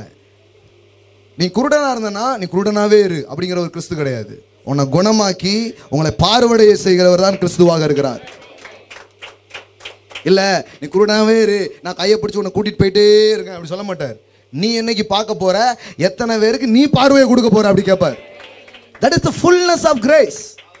அதுதான் கிருபையின் முழுமையா இருக்குது. அதனால அந்த மாதிரி கிருபையை பேசுறவங்கிறத உங்களுக்கு நான் சொல்ல விரும்புகிறேன். இப்ப கவனிங்க, கிருபை எதை நீக்கல, உழைப்ப நீக்கல. எல்லாம் சொல்லுங்க, உழைப்ப நீக்கல. எதை தான் நீக்குது? ஐயோ, இவன் இந்த கம்பெனியில வேலை செய்யறதுக்கு ஷோன்னு ஒவ்வொரு நாளும் உங்க வேலை குறித்து நீங்க புலம்புறீங்க பாருங்க. அந்த புலம்பலை நீக்குவதுதான் கிருபையாக இருக்கிறது. ஆமென். நீங்க போகும்போது இவன் வந்துட்டானான்னு ஓனர் மறலுவான். ஐயோ, அவன் ஜெபிச்சுட்டு வருவான், ஆண்டவரே இவனுக்கு நல்லபடியாக வேலை கொடுக்குற ஞானத்தை எனக்கு தாரும்.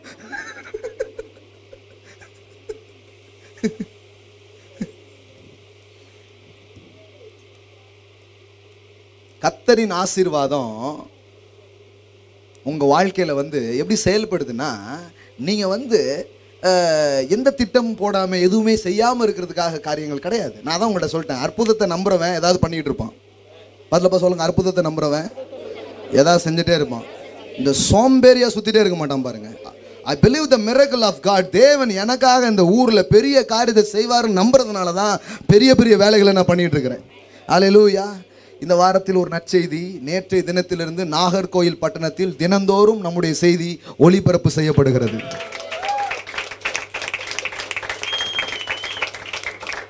மாவட்டமா பிடிக்க போறோம். அப்பதானே கட்சி ஆரம்பிக்க முடியும். ஆமென். எல்லா இடத்துலையும் ஒரு கீழே ஒரு இதை என்ன பண்றோம், திறக்கிறோம் பாருங்க. ஜாய் குட் நியூஸ் அப்படிங்கிற ஒரு சேனல்ல என்ன பண்ணப்படுகிறது, ஒளிபரப்பப்படுகிறது. அந்த ஆப் நீங்க டவுன்லோட் பண்ணி அந்த ஆப்ல பார்க்கலாம். டெய்லி மார்னிங் 8 o'clock அந்த மெசேஜ் என்ன பண்ணுது, வருது பாருங்க. அவங்களா போடுறாங்க, ரொம்ப நல்லா இருக்குது, இந்த பட்டணத்துக்கு இந்த செய்தி வேவை அப்படின்னு போடுறாங்க. ஆமென். ஹல்லேலூயா. கர்த்தர் நல்லவர். எல்லாம் சொல்லுங்க, கிருபையை நம்புறவன், அற்புதத்தை நம்புறவன் சும்மா இருக்க மாட்டான். ஆமென். யுத்தம் செய்வீர்கள் எங்கெல்லாம் சொன்னாராங்க, நீங்க போய் பார்த்தீங்கன்னா என்ன பண்றாங்க, சும்மா இருப்பீர்கள்னு சொன்ன இடத்துலலாம் போய் பார்த்தீங்கன்னா என்ன பண்றாங்க, யுத்தம் பண்ண புறப்பட்டு போயிட்டாங்க. எல்லாம் கேட்டுப்பேன். ஏன்னா இந்த யுத்தத்தில் நான் மட்டும் இல்லை, கிதியோனின் பட்டயம் கர்த்தரின் பட்டயம். ஹல்லேலூயா. எல்லாம் சொல்லுங்க, கிதியோனின் பட்டயம் கர்த்தரின் பட்டயம்.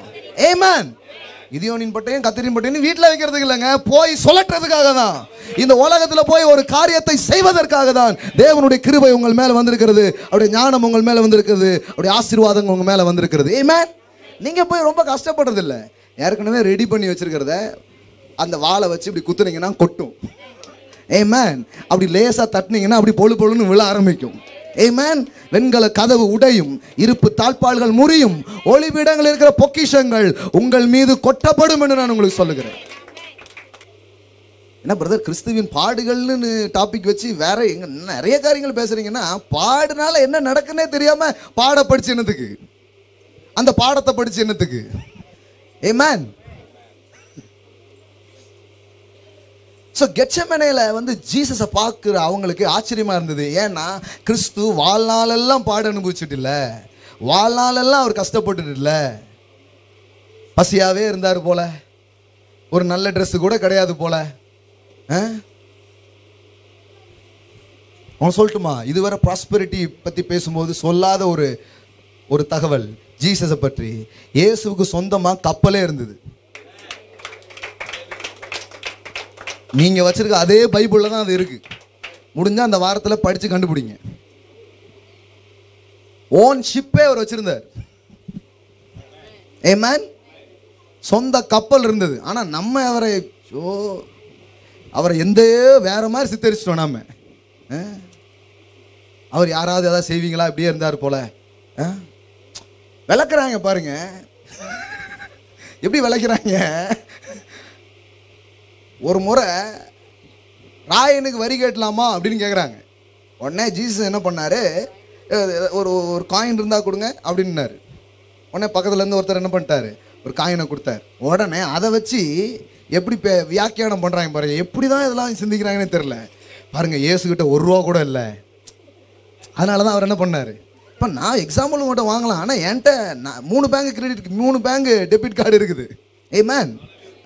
அதனால் என்கிட்ட காசு இல்லைன்னு அர்த்தம் இல்லை. பாருங்க, அவசரத்துக்கு தாங்கன்னு இதெல்லாம் வச்சுக்கிட்டு இயேசு ஒன்றுமே இல்லை அப்படிங்க. பாருங்க, எல்லாம் சொல்லுங்க, வெள்ளியும் பொண்ணும் அவருடையது, பூமி நிறைவும் அவருடையது, சகல சிருஷ்டியும் அவரால் உருவாக்கப்பட்டது, அவருக்கென்று உருவாக்கப்பட்டது. ஆமென். அவர் வான்னா வருது, போனா போகுது. ஆமென். அவ்வளோ நேரம் வரல மீன், தலைவர் போனா அவ்வளோ மீன் வழக்குள்ள வருது. ஏன்னா இவர் ஆணைக்காகத்தான் அதுவைகள் காத்திருந்தது. அல்லேலூயா. அவ்வளோ நாள் உங்கள் வாழ்க்கையில் போய் பிரயாசப்பட்டுவீங்க, ஒன்றும் நடக்காது. ஆனால் கிறிஸ்துங்கிற ஒரு வாசனை உங்கள் மேலே அடிக்கிறதுனாலேயே சில மீன்கள் உங்கள் வலைக்குள்ளாக வரும், சில வாய்ப்புகள் உங்கள் வாழ்க்கைக்குள்ளாக வரும். ஏன்னா கிறிஸ்து சகல நன்மைகளை கவர்ந்து கொள்கிறவராக அவர் இருக்கிறார். பேதுருவை உழைக்காதன்னு சொல்லலை, கிருபையாகிய கிறிஸ்து மீண்டும் போட்டை எடுத்துக்கொண்டு போய் வாளத்தில் வலையை போடு அப்படின்னாரு. ஆமென். போடுன்னு தான் சொன்னார். சும்மா இல்லைப்பா கரையிலே உட்காரு, இப்போ வரும் எல்லாமே அப்படி சொல்ல. பறவைகளை, காக்காக்களை கர்த்தர் தான் போஷிக்கிறாரா? எத்தனை பேர் சொல்றீங்க அவர் போஷிக்கிறார்? பைபிள் அப்படி போட்டிருக்குதா? என்ன போட்டிருக்குது? பைபிள் என்னெல்லாமோ போட்டிருக்கீங்களா? அவைகளை போஷிக்கிற உங்கள் பிதான்னு இருக்குதா? ஆனால் எப்படி போஷிக்கிறாரு? எல்லா கூட்டிலையும் காலையில் போய் ஆண்டவர் டெலிவரி பண்ணுறாரா? ஹலோ, கர்த்தர் தான் போஷிக்கிறார். ஆனால் உணவுகள் கூட்டில் விழுகிறது இல்லை, உணவை தேடி அவைகள் புறப்படுகிறது. பரமபிதா அதை சந்திக்கும்படியா ஏற்பாடுகளை அவர் செய்து வைத்திருக்கிறார். நான் சும்மா சோம்பேறியா உட்கார்ந்துட்டு இருக்காதீங்க. பைபிளில் சொல்லியிருக்குது, வேலை செய்ய மனதில்லாதவன் நிரப்புங்க, சாப்பிடாமலும், அதாவது வேலை இல்லாதவன் போடலை. நல்லா தெரிஞ்சுக்கோங்க. சம்டைம்ஸ் சிலருக்கு வேலை போயிருந்திருக்கும், அதனால் வேலை போயிருந்தவன் அப்படி போடல. வேலை செய்ய அப்படின்னா என்ன, உழைக்கணுங்கிற எண்ணமே இல்லைன்னா தயவுசெய்து சாப்பிடாத அப்படிங்கிறாரு. ஹலோ, வேலை இல்லாதவன் இல்லை. 6 மாதம் வேலை பார்த்துருப்பீங்க, திடீர்னு வேலை இல்லாமல் இருக்கும், அதனால் வேலையே செய்யலை, அப்படி பைபிள் உங்களை கண்டம் பண்ணலை. ஆனால் உழைக்கணும்னு எண்ணமே இல்லைன்னா தயவுசெய்து சாப்பிடாத தம்பி அப்படிங்கிறாரு. ஹலோ, பக்கத்தில் பார்த்து சொல்லுங்கள், இந்த மாதிரி கிருபையை தான் அவர் பேசுகிறாரு. உங்களுக்கு ஓகேவா? உங்களுக்கு ஓகே இல்லையோ நான் அதான் பேசுவேன். ஆமென். இதுதான் நான் ப்ரீச் பண்றேன். நல்லா கவனிங்க. பறவைகளுக்கு கூட்டில் கொண்டு போடுறதில்ல, அவைகள் தேடி போகிறது. வழியில் எல்லாம் சந்திக்கப்படுகிறது. அவைகள் என்ன நம்பிக்கையில் தேடி போகுதுன்னா, இன்றைக்கு என் பரமபிதா எனக்காக ஏதோ ஒன்றை வைத்திருப்பார் என்று போகிறது. ஒவ்வொரு நாளும் காலையில், ஒவ்வொரு நாளும் உங்க வாழ்க்கையில அப்படிப்பட்ட எண்ணங்களோடு நீங்க போறது அவசியமா இருக்குது பாருங்க. ஆமென். நான் சொல்லுங்க, உழைப்பு தவறல்ல.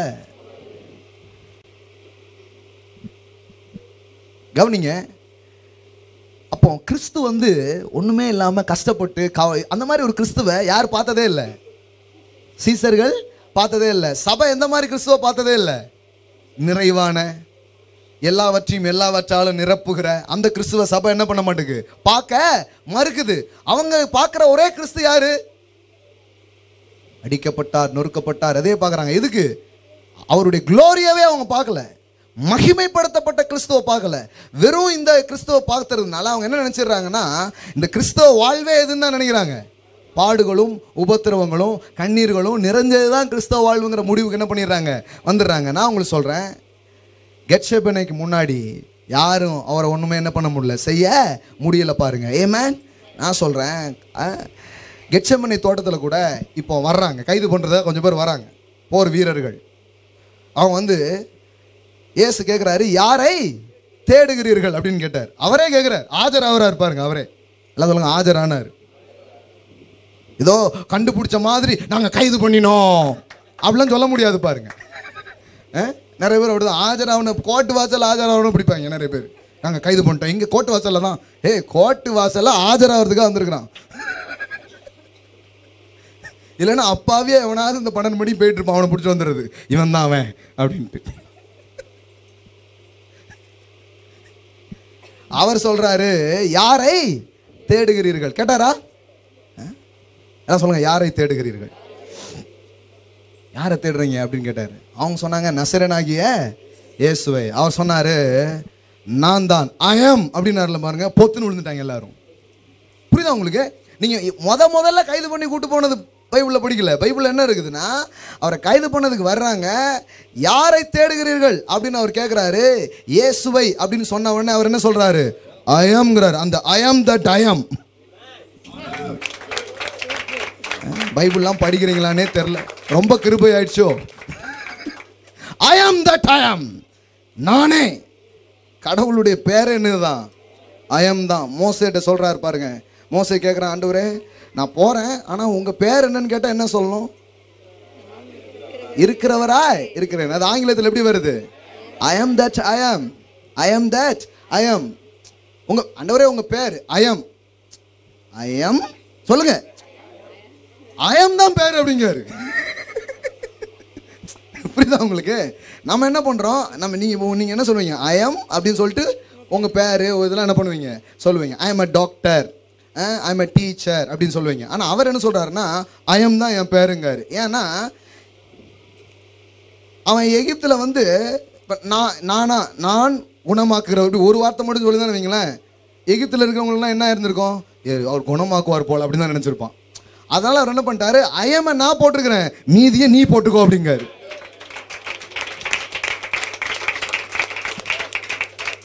ஐ ஆம் நான் போட்டிருந்தேன், நீ அந்த ஐயம் எடுத்து, நீர் என்னை குணமாக்குகிறவராக இருக்கிறீர், நீர் என்னை செழிக்க பண்ணுகிறவராக இருக்கிறீர், நீர் என்னை உயர்த்துகிறவராக இருக்கிறீர், நீர் என்னை விடுவிக்கிறவராக இருக்கிறீர் அப்படின்னு சொல்லி நீ நிரப்பிக்கோ.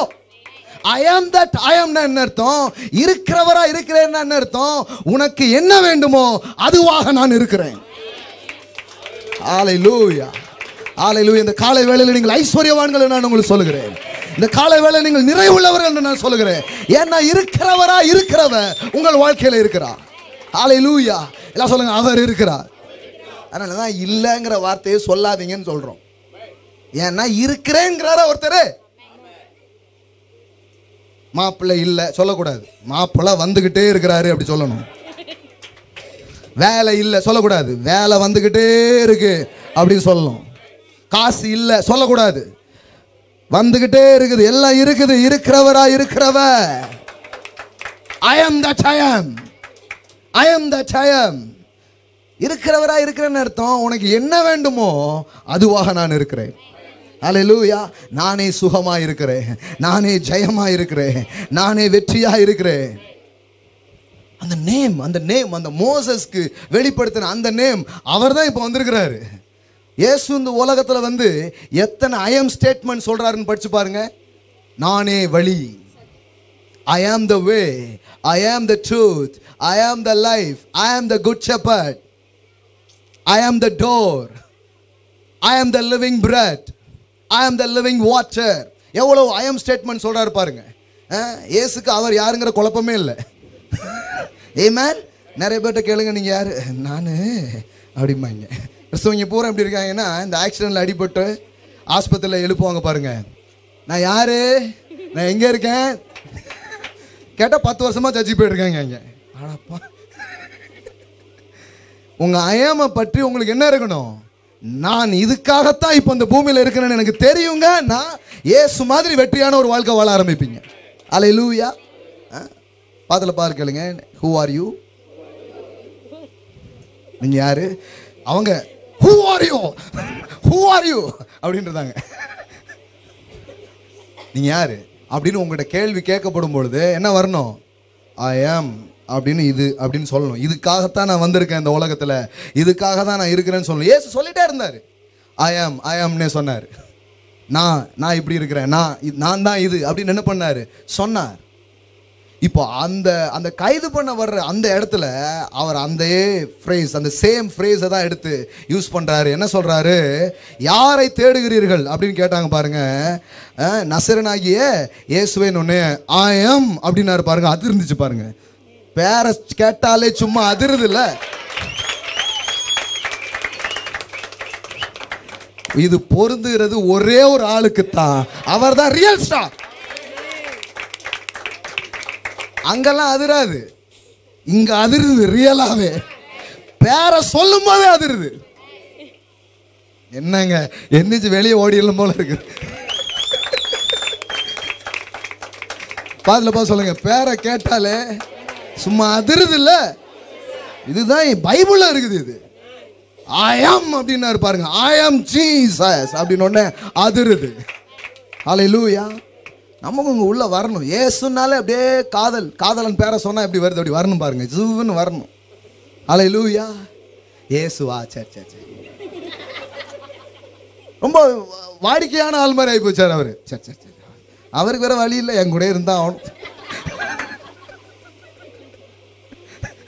என்னை விட்டா என்ன வழி? உன்னை விட்டு விலக மாட்டேன்னு இருக்காரு. அவர் தவறாமல் சொல்லிட்டு போட்டாரு. சரி, சகிச்சுட்டு போட்டும்.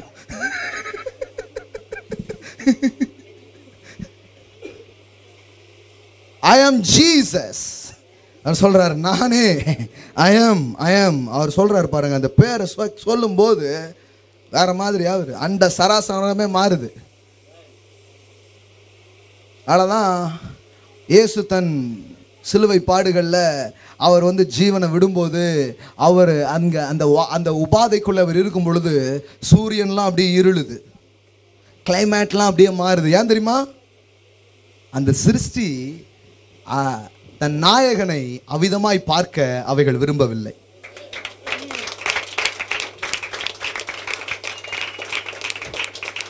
என்னை பிரகாசிக்க செய்தவர் அவர் அல்லவா, என்னை ஒளிரச் செய்தவர் அவர் அல்லவா, என்னை மலரச் செய்தவர் அவர் அல்லவா, அவரா இப்படி அப்படின்னு அவைகள் தன்னை தாங்களே மூடிக்கொண்டன.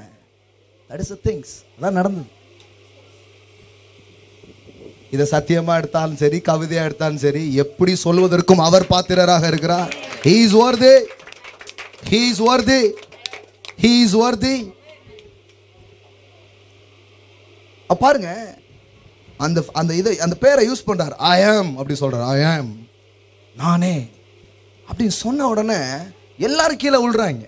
அப்போ அவரை யாரு கைது பண்ணி கூட்டிட்டு போயிடல, அவர் தம்மை தாமே ஒப்பு கொடுத்தார். அவர் தம்மை தாமே கொடுத்தார், விரும்பி தன்னை ஒப்பு கொடுத்தார். அடா யூதாசே, இப்படி போட்டு கொடுத்துட்டியடா, இப்படி மாட்டிக்கிட்டேனடா அப்படின்னு இயேசு வந்து இப்படி திருன்னு முடிக்கல பாருங்க. இதுக்கு தான் கூட இருக்கிற நண்பனை நம்பவே கூடாது. அப்படி இருந்திருந்தா யூதாஸ் முத்தம் கொடுக்க வரும்போது இயேசு துரோகியே அப்படின்னு இருப்பார். துரோகி அப்படின்னு இருப்பார். ஆனா அவர் சொல்றாரு, சிநேகிதனே முத்தத்தாலா என்னை காட்டி கொடுக்கிறாய் அப்படின்னு சொன்னார். எத்தனை முத்தம் கொடுத்துருப்ப, ஆனா அதுல ஒன்னா இது இருந்துட்டு போட்டோம், பரவாயில்ல கொடு அப்படின்னு வாங்கிக்கிட்டார். முத்தம் அப்படின்னு அவர் தள்ளீர்ல பாருங்க, அதே என்ன பண்றாரு, ரிசீவ் பண்றாரு. பாத்தலப்பா சொல்லுங்க, நீங்க விரும்பி பண்றீங்களோ வெறுமாவ பண்றீங்களோ, உங்களிடத்தில் இருந்து வருகிறதை அவர் ஏற்றுக்கொள்கிறாருங்க. அதுதாங்க உங்க மேல அவர் வச்ச அன்பு. புரிஞ்சா புரிஞ்சுக்கோங்க. நீங்க உண்மையா பண்றீங்களா பொய்யா பண்றீங்களா, என் பிள்ளை பண்ணுத அப்படின்னு சந்தோஷப்படுறார். ஐயோ எப்படி சொல்றது, என் பிள்ளை பண்ணுச்சு அப்படின்னு சந்தோஷப்படுறார். உங்க பிள்ளை மேல உங்களுக்கு அன்பு இருந்தா அது பொய்யா பண்ணும்போது கூட நீங்க மெய்யாவே ஏத்துப்பீங்க. ஹலோ, அது கிருபா எங்கள் வீட்டுக்கு வந்தார். நான் நிரீக்ஷனா ஜோஷுவா 3 பேர் ஒரு கேம் விளாண்டுட்டு இருந்தோம். அந்த கேமில் எனக்கு தான் மார்க்கு கம்மி, நிரி ஜாஸ்தி, ஜோஷுவாவுக்கும் மார்க்கு. அப்போ எங்கள் அப்பா தான் மார்க் கம்மியாக வாங்கியிருக்காங்க அப்படின்னு ஜோஷுவா சொல்லிட்டு இருந்தான். அப்போ கிருபா கேட்டார், உங்கள் அப்பா வேணும்னு என்ன பண்ணியிருப்பாரு, விட்டு கொடுத்துருப்பாரு அப்படின்னு சொன்னார். உண்மையிலேயே அவங்க என்ன தோற்கடிச்சிட்டாங்க, அது வேற கதை. அவர் நம்புறார் பாஸ்டர் வல்லவர் அப்படின்ட்டு. என்னன்னா நிறைய நேரம் நம்ம உண்மையிலேயே நம்ம பிள்ளைங்க கிட்ட தோக்குறோம். ஏன் தெரியுமா, அவங்க வெற்றி தான் நம்ம வெற்றி, அவங்க வெற்றி தான் நம்ம வெற்றி. அவர்களை வெற்றி பெற வைத்து விட்டால் நாம் தோற்று போனவர்கள் அல்ல, நாம் ஜெயித்தவர்கள் தான், நாம் ஜெயித்தவர்கள் தான். ஆமென். ஆமா, இந்த பிள்ளைங்க நினைக்கணும், அது ரொம்ப அவசியம். நான் இவ்வளவு ஜெயமாக இருப்பதற்கான காரணம் அவர்கள் தோற்று போனது தான், அவர்கள் விட்டு கொடுத்தது தான். இன்னைக்கும் கல்வாரியை நாம் எப்படி நினைக்கணும்னா இப்படி தான் நினைக்கணும். என்ன இவ்வளோ பட்டது, என்ன இவ்வளோ உயர்த்துறதுக்காகத்தான். அவரை வேணும்னே விட்டு கொடுத்தார். அவரால் அடிக்க முடியாதனால அடி வாங்கல, அவரால் ஒரு வார்த்தை சொன்னாலே வேற மாதிரி ஆயிடும், ஆனா வேணும்னு கொடுத்தாரு. ஏனென்றால் என்னை ஜெயிக்க வைக்க தன்னை அவிதமாய் அவர் ஒப்பு கொடுத்தார், அவிதமாய் அவர் தன்னை கொடுத்தார். That is love. That is the love of Christ. பெரிய சத்தியம்லாம் தேவையில்லைங்க. ஆவியானவருக்கு உங்கள் காது திறந்துருந்ததுன்னா சின்ன சின்ன சம்பவங்கள் மூலம் உங்ககிட்ட பெரிய பெரிய காரியங்களை பேசிகிட்டு இருப்பார். ஏமா சும்மா விளாண்டுட்டே இருப்பீங்க, நிறைய பேசுவார் உங்ககிட்ட, நிறைய பெரிய பெரிய காரியங்களை உங்களுக்குள்ளே கொண்டு வந்து அவர் போட ஆரம்பிப்பார். முத்தத்தினாலா என்னை காட்டி கொடுத்தாய் சிநேகிதனே. அதுக்கு நம்ம ஆட்கள் ஒருத்தர் வியாக்கியானம் சொல்கிறாரு பாருங்க. ஒருத்தர் சகோதரர் தானே சொன்னார், ஆனால் அந்த இடத்துல ஏன் நண்பர்னு சொன்னார் தெரியுமா? சகோதரனா தான் ரொம்ப நெருக்கமா, நண்பன்னா என்ன கிடையாதான், நெருக்கம் கிடையாதான். எந்த இதில் பழகினார்னே தெரியல. பைபிள் எப்படி சொல்லுது, சகோதரனை பார்க்கிலும் அதிகமாய் சிநேகிக்கிற சிநேகிதன் ஒருவர் உண்டு, ஒருவன் தன் சிநேகிதனுக்காக ஜீவனை கொடுக்கிற அன்பிலும் மேலான அன்பு எதுவுமே இல்லை. அதாவது இயேசு அவனை டிஸ்குவாலிஃபை பண்ணிட்டாராம். என்ன கண்ணில் படிக்கிறாங்க பாருங்க பைபிள்ல. சகோதரன்னு சொல்றதுக்கு என்னன்னு சொல்லிட்டாராம், சிநேகிதன். அப்படின்னா என்ன அர்த்தம்? நண்பன் நீ துரோகம் பண்ணிட்டு போகலாம், ஆனால் சகோதரன் துரோகம் பண்ண மாட்டானா. எந்த போய் கேட்டு பாருங்க, ஃபுல்லாக சகோதரர்கள் தான் பண்ணுறாங்க, நண்பர்கள் தான் அந்த நேரத்தில் தூக்கி காப்பாற்றிட்டு இருக்கிறாங்க பாருங்க.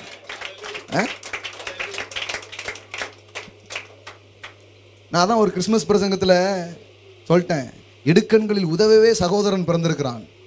ஒருத்தர் ரொம்ப மனவடிமாயிட்டார், நல்லா தானே பேசுனேன், ஏன் அவர் டல் ஆயிட்டாரு? அவருக்கு சகோதரனால தான் எடுக்கணே, அவர் எப்படி இந்த வசனத்தை நம்புவாரு? அதுக்கப்புறம் நான் சொல்லிட்டேன், அது நம்ம இயேசுவை பத்தி தான் சொல்லியிருக்கு அப்படின்ட்டேன். அப்படின்னா சரி அப்படின்ட்டு. அப்படின்னா பரவாயில்ல அப்படிங்கிறாரு. இயேசு ஒன்று அவனை டிஸ்குவாலிஃபை பண்ணலங்க, இயேசு ஒன்று அவனை குறைச்சி மதிப்பிடல. அப்பவும் அவனை நண்பனாக தான் பார்த்தார், எதிரியா பார்க்கல. எல்லாம் சொல்லுங்க, நண்பனாக தான் பார்த்தாரு, எதிரியா பார்க்கல.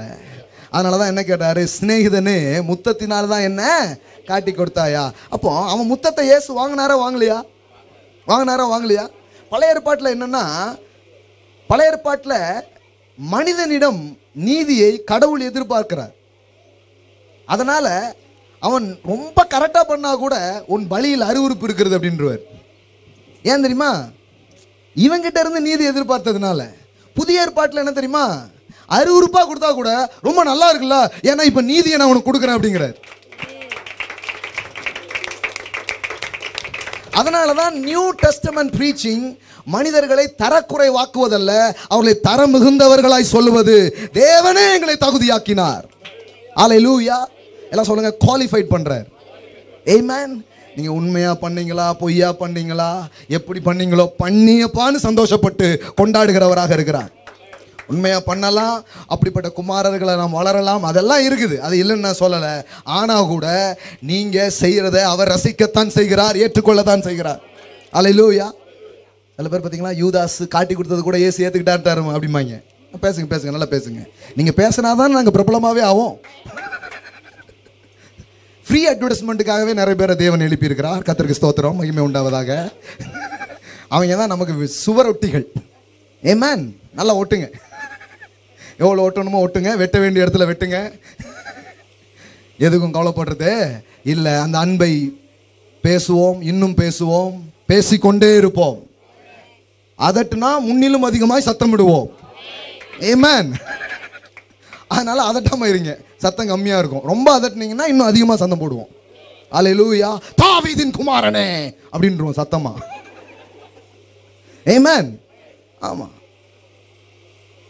எல்லாம் சொல்லுங்க, சிநேகிதனே, உங்கள் நோக்கங்கள் தவறா இருந்தாலும், உங்கள் செயல்களில் அவ்வளவு முழுமை இல்லாவிட்டாலும் உங்கள் முத்தத்தை அவர் ஏற்றுக்கொள்ளத்தான் செய்கிறார். அல்லேலூயா. பரவாயில்ல, இந்த கிஸ்ஸை நான் மிஸ் பண்ண போறதில்ல, இனிமே எப்போ உன்ட கிஸ் வாங்கன்னு வாங்கிட்டாரு. ஹலோ. அதுல பியோர் இல்லதான், ஆனா அவர் அன்புல பியோர் இருந்தது. அன்பு திரளான பாவத்தை மூடும்.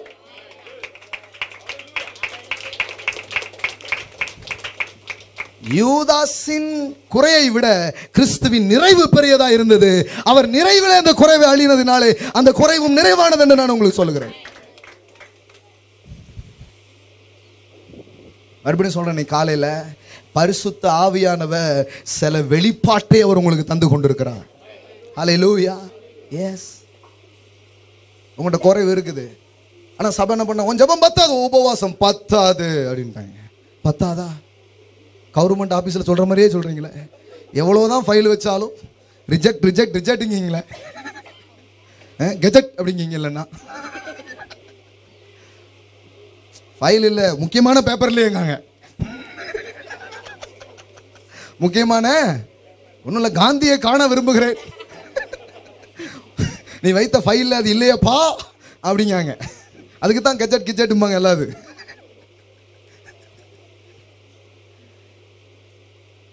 இப்படி ரிஜெக்ட் பண்ண மாட்டாரு. எப்படி பேசுறாரு பாருங்க கிறிஸ்து. ஒரு கலசம் தண்ணி கொடுத்தா கூட பலனை அடையாம போவதில்லைன்ட்டார். அல்லேலூயா. புதிய ஏற்பாட்டில்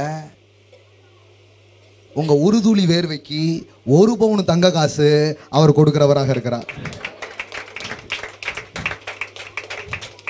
தமிழே இவ்வளவு கொடுக்கும்னா நம்ம கத்தர், தயவுள்ள கத்தர் எவ்வளவு கொடுப்பார்.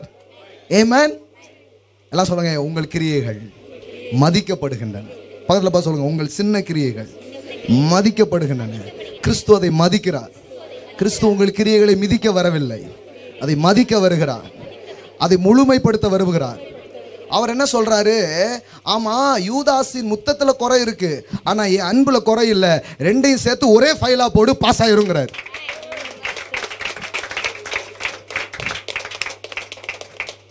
நம்ம ஏன் ஃபெயில் ஆகுதுன்னா தனியா போடுறதுனால.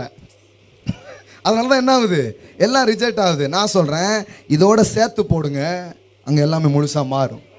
பூரண அன்பு, பூரணமான அன்பு. அன்பு திரளான பாவங்களை மூடும். எல்லாம் சொல்லுங்க, பாவங்களை மூடுவதுதான் அன்பா இருக்கிறது, பாவங்களை காட்டி கொடுப்பது அல்ல. யூதாஸை டிஸ்குவாலிஃபைட் பண்றதுனா நீங்க என்ன பைபிள் படிச்சீங்கன்னு உங்களை கேட்க விரும்புகிறேன். யூதாஸை அவர் டிஸ்குவாலிஃபைட் பண்ணல. ஏன் பேதுருவையும் டிஸ்குவாலிஃபைட் பண்ணல. பேதுரு தான் சொல்றான், எனக்கு இயேசுவை தெரியாது, சத்தியமா தெரியாது, அம்மா சத்தியம் அப்படின்ட்டான் ஒரு லேடி கிட்ட. மதர் ப்ராமிஸ், மதர் ப்ராமிஸா எனக்கு தெரியாது அப்படிங்க. நான் அவரை அறியேன் அப்படின்ட்டான். இவ்வளோ பேசிட்டான் பேதுரு. ஆனா எங்கேயாவது அவனை டிஸ்குவாலிஃபைட் பண்ணாரா?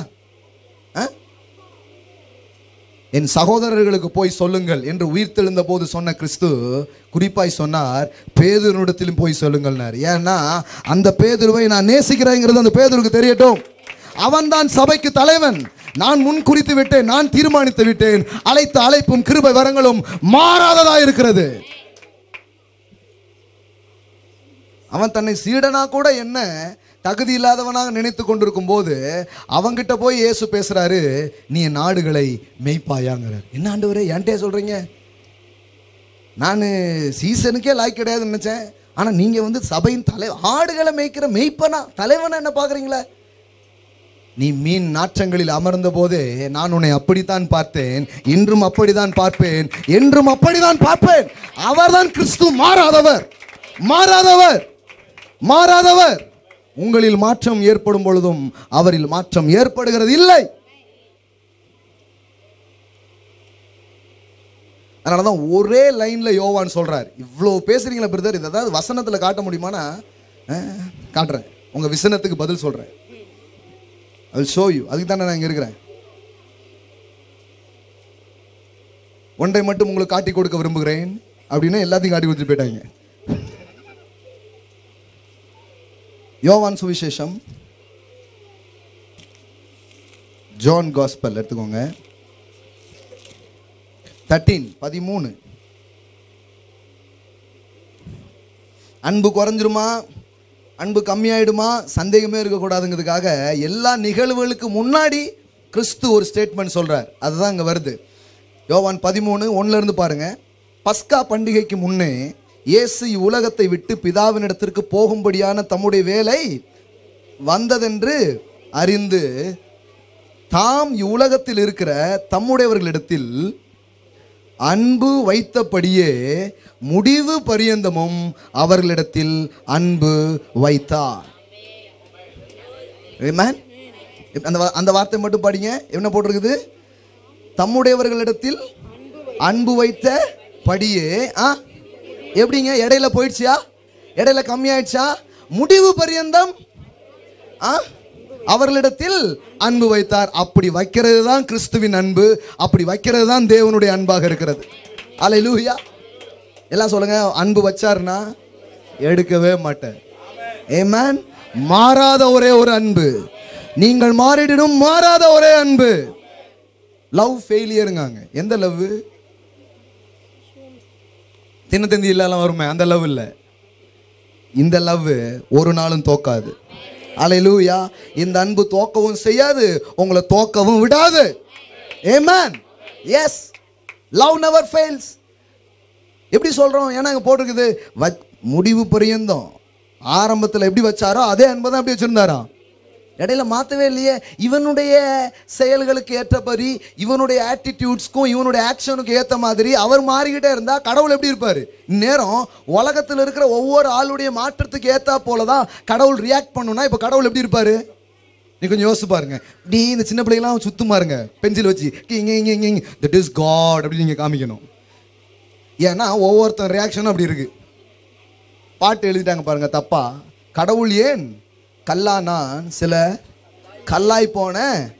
அவங்க என்ன நம்புறாங்கன்னா human reaction it change God's reaction அப்படிங்கிறாங்க. No no no no. உங்களுடைய ரியாக்ஷன் அவரை மாத்துறது இல்லை, அவர் ரியாக்ஷன் தான் நம்மளை மாத்துகிறது. அல்லேலூயா. அவரது நடவடிக்கைகள் தான் நம்ம மாத்துகிறது. செல்ல பிள்ளைய குத்திக்கிட்டு இருக்கும்போது கூட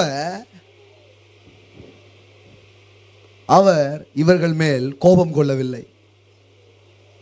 இதை விட பெரிய காரியம் மனுவர்க்கம் செய்ய முடியுமா? அவர் கொடுத்த அன்பு பரிசை சிலுவையில் பித்து போட்டார்கள். ஆசையா ஒருத்தவங்க கிஃப்ட் கொடுக்கீங்க, அவங்க கண்ணு முன்னாடி அப்படின்னீங்கன்னா எப்படி இருக்கும் உங்களுக்கு? உங்களுக்கு எப்படி இருக்கும்?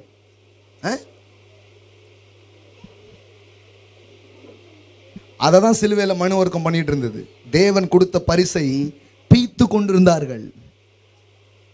ஆனால் வேதம் சொல்லுகிறது God so loved the world. இவ்வளவாய் தேவன் உலகத்தில் அன்பு கூர்ந்தார். அந்த ஸ்டேட்மெண்ட்டை இயேசு சொல்ற கான்டெக்ஸ்ட் போய் வாசித்து பாருங்க. எந்த கான்டெக்ஸ்ட்ல சொல்றாருன்னா, எப்படி மோசையினால் வனாந்தரத்தில் சர்ப்பம் உயர்த்தப்பட்டிருந்ததோ அதுபோல மனுஷகுமாரன் உயர்த்தப்பட்டிருப்பார். அந்த ஸ்டேட்மெண்ட் சொல்லிட்டு தான் சொல்றாரு தேவன் இவ்வளவாய் உலகத்தில் அன்பு கூர்ந்தார். அப்படின்னா என்ன? ஒரு நாள் என்னையும் அப்படி உயர்த்துவீங்க. அப்பமே இப்பமே சொல்லிடுற God so loved the world. தேவன் இவ்வளவாய் உலகத்தில் அன்பு கூர்ந்தார். எல்லாம் சொல்லுங்க சிநேகிதனே. அதில் பார்த்து அவங்கள பார்த்து சொல்லுங்க ஃப்ரெண்ட். இயேசு உங்களை பார்த்து சொல்றாரு ஃப்ரெண்ட், நண்பனேன்னு சொல்றாரு. உங்களுக்கு அப்படி சொல்லும் போது ஒரு மாதிரி ஆகலாம். I am not worthy, Lord. I am not worthy for your friendship. I am not worthy for your grace. I am not worthy for your love, your kindness, your goodness. ஆனால் அவர் சொல்றாரு, அதுக்கு தான் நான் வந்தேன். தகுதி இல்லைங்கிறல்ல, அதுக்கு தான் வந்தேன். தகுதியே இல்லைங்கிறல்ல, உன்னை தகுதிப்படுத்துறதுக்கு தான் நான் வந்தேன் அப்படிங்கிறாரு. இன்னையிலிருந்து நானே உன் தகுதி வச்சுக்கோ. எல்லாம் சொல்லுங்க, அவரே என் தகுதி. அதனால தான் there is no condemnation in Christ Jesus. Romans 8:1 says there is therefore no condemnation in Christ Jesus. ஆகையினாலே அன்றியும் கிறிஸ்து இயேசுவுக்கு உட்பட்டிருக்கிற நமக்கு ஆக்கினை தீர்ப்பு இல்லை. ஹல்லேலூயா. எல்லாம் சொல்லுங்க, ஆக்கினை தீர்ப்பு இல்லை. There is no condemnation. உங்களை யாரும் டிஸ்குவாலிஃபைட் பண்ண முடியாது. எல்லாம் சொல்லுங்க, யாரும் டிஸ்குவாலிஃபைட் பண்ண முடியாது. ஹல்லேலூயா. ஏன்னா நீங்க உங்களை குவாலிஃபை பண்ணல, தேவன் உங்களை குவாலிஃபை பண்ணியிருக்கிறாரு.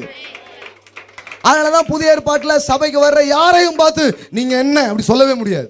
அன்புல சொல்லலாம், நம்ம இன்னும் வரணும்ல, எவ்வளோ கிருபை இருக்கு, ஏன் அப்படி இருக்கீங்க அப்படி சொல்லலாம். ஆனால் டிஸ்குவாலிஃபைட் பண்ணவே முடியாது பாருங்க யாரையுமே. இவங்கெல்லாம் என்ன அப்படி சொல்லவே முடியாது பாருங்க. ஏன்னா தேவனே குவாலிஃபைட் பண்றார். ரோமன்ஸ் 8 வேகமா ரோமன்ஸ் 8 ரோமர் புத்தகம் 8ஆம் அதிகாரம் எடுத்துக்கோங்க. 33வது வசனத்திலிருந்து பாருங்க. ரோமர் 8:33. தேவன் தெரிந்து கொண்டவர்கள் மேல் குற்றம் சாட்டுகிறவன் யார்? எல்லாம் சொல்லுங்க, தேவன் தெரிந்து கொண்டவர் மேல் குற்றம் சாட்டுகிறவர் யார்? உங்களை யார் தெரிந்து கொண்டா? அப்போ ஒரு பாஸ்டரா இருந்து நான் உங்களை குற்றப்படுத்த முடியாது. உங்களுக்குள் மாற்றம் தேவை. நீங்கள் சில காரியங்களிலே வளரலாம், இதெல்லாம் நான் சொல்லலாம். ஆனால் உனக்கு தகுதியே கிடையாது, உனக்கு இதே கிடையாது, அதை உங்களை கண்டம் பண்ணி அனுப்ப முடியாது. அதாவது இந்த காரு ஆகாத காரு, அதை கண்டம் பண்ணுங்கன்னு அனுப்பிடுறாங்கல்ல, அது மாதிரி உருப்படவே மாட்டான்னு உங்களை ஒதுக்க முடியாது. எத்தனை பேர் புரியல? There is no condemnation. அப்படின்னா என்ன? கண்டம், எந்த காரை கண்டம் பண்ணுறாங்க? கார் கண்டம் பண்ணுற இடத்துல பார்த்துருக்கீங்களா நீங்கள்? இனிமே இது ஆகவே ஆவாது அப்படி உங்களை பார்த்து சொல்ல முடியாதான். பதில் பார்த்து சொல்ல உங்களை யாரும் சொல்ல முடியாது. ஆகவே ஆவாது சொல்ல முடியாது. there is no expiry date in. Amen. உங்களுக்கு காலாவதி அப்படின்னு உங்களை பார்த்து சொல்ல முடியாது. கலாவதின்னு வேணா சொல்லலாம், அது உங்க பேரா இருந்தா. ஆனா உங்களை பார்த்து என்ன சொல்ல முடியாது? காலாவதின்னு யாருமே சொல்ல முடியாது. ஏன்னா அவர் சொல்லிட்டாரு, there is no condemnation. There is therefore no condemnation in Christ Jesus. NIV வாசித்து பாருங்க, ரோமர் 8:1 ரொம்ப அழகா இருக்கு. கிங் ஜேம்ஸ்ல சில விஷயத்தை ஆட் பண்ணியிருக்காங்க. பைபிள் படிக்கும்போது ஆடட் அப்படிங்கிறதுக்காக சில குறிப்புகள்லாம் கொடுத்துருப்பாங்க, அதெல்லாம் சேர்த்து படிங்க. தமிழில் அப்படியே கிங் ஜேம்ஸை மொழிபெயர்த்திருக்கிறாங்க. தமிழில் எங்கேயுமே ஆடட்னு வராது. ஏன்னா கிங் ஜேம்ஸில் ஆடட்னு போட்டிருக்கிறத கூட அப்படியே தமிழில் மொழிபெயர்த்திருக்கிறாங்க. புரியுதா உங்களுக்கு? சில காரியங்கள் சேர்க்கப்பட்டிருக்கிறது புரிந்து கொள்வதற்காக, சேர்க்கப்பட்டது அப்படியே தமிழில் மொழிபெயர்த்திருக்காங்க. ஆனால் தமிழ் பைபிள் எங்கேயுமே இந்த வார்த்தைகள் சேர்க்கப்பட்டது அப்படின்னு எதுவுமே இருக்காது. அதனால தான் KJV வாசிக்கும் போது அதில் போட்டிருக்கோம், ஆடட்னு போட்டிருக்கோம். அதே மாதிரி தான் ரோமர் 8:1 அது வருது. அதனால தான் NIV டிரான்ஸ்லேஷன் சொல்லுது, there is therefore no condemnation in Christ Jesus. எல்லாம் சொல்லுங்க, there is therefore now no condemnation in Christ Jesus. Hallelujah. எப்படி வருதுன்னா now no condemnation அர்த்தம். எப்போ திருப்பினாலும் அது சொல்லும் now no condemnation in Christ Jesus.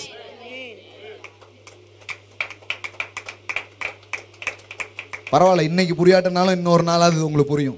நான் சொல்ல வேண்டியதெல்லாம் சொல்லிடுறேன். இந்த நியூஸ் சேனலில் ஆர்கியூ பண்ண வந்தாலே சொல்லுவாங்க, ஒன்றை பதிவு செய்ய விரும்புகிறேன்பாங்க. எல்லா வார்த்தையும் அப்படி தான் சொல்லுவாங்க, ஏன்னே தெரில. ஒன்றை மட்டும் பதிவு செய்ய விரும்புகிறேங்கிறாங்க, நானும் பதிவு பண்ணிடுறேன். அப்படின்னா அது எவ்வளோ பெரிய ஆழமான காரியம் தெரியுமா உங்களுக்கு? எல்லாம் சொல்லுங்க, now no condemnation. Come on, say now no condemnation. கிறிஸ்து இன்னைக்கு உங்க பக்கத்துல நின்று, உங்க அருகில் நின்று ஒரு வார்த்தை சொல்றாரு, உனக்கு ஆக்கினை தீர்ப்பு இல்லை. நீ வாழ தகுதியானவன், நீ வாழ முடியும். You are worthy to live. You are worthy to live. உன்னை இந்த உலகம் கண்டம் பண்ணிருக்கலாம், இந்த உலகம் உன்னை அவளம்தான் சொல்லியிருக்கலாம், உன் புருஷன் கூட உன்னை விட்டுட்டு போயிருந்திருக்கலாம். ஆனா இவர் சொல்றாரு, நான் சொல்றேன் நீ வாழ தகுதியான ஆளு, நீ வாழ தகுதியான ஆளு. உங்களை ஒரு கம்பெனி வேலைக்கு தேவையில்லைன்னு தூக்கி போட்டிருக்கலாம், ஆனா அவர் சொல்றாரு, இல்ல, உலக தோற்றத்துக்கு முன்பாக நான் உன்னை தெரிந்து கொண்டேன்னு சொல்றாரு. இந்த உலகம் அநேகரை தூக்கி தூர போடுது, ஆனா கிறிஸ்து சொல்றாரு, நோ நோ நோ நோ, உன்னை கண்டம் பண்ண முடியாது.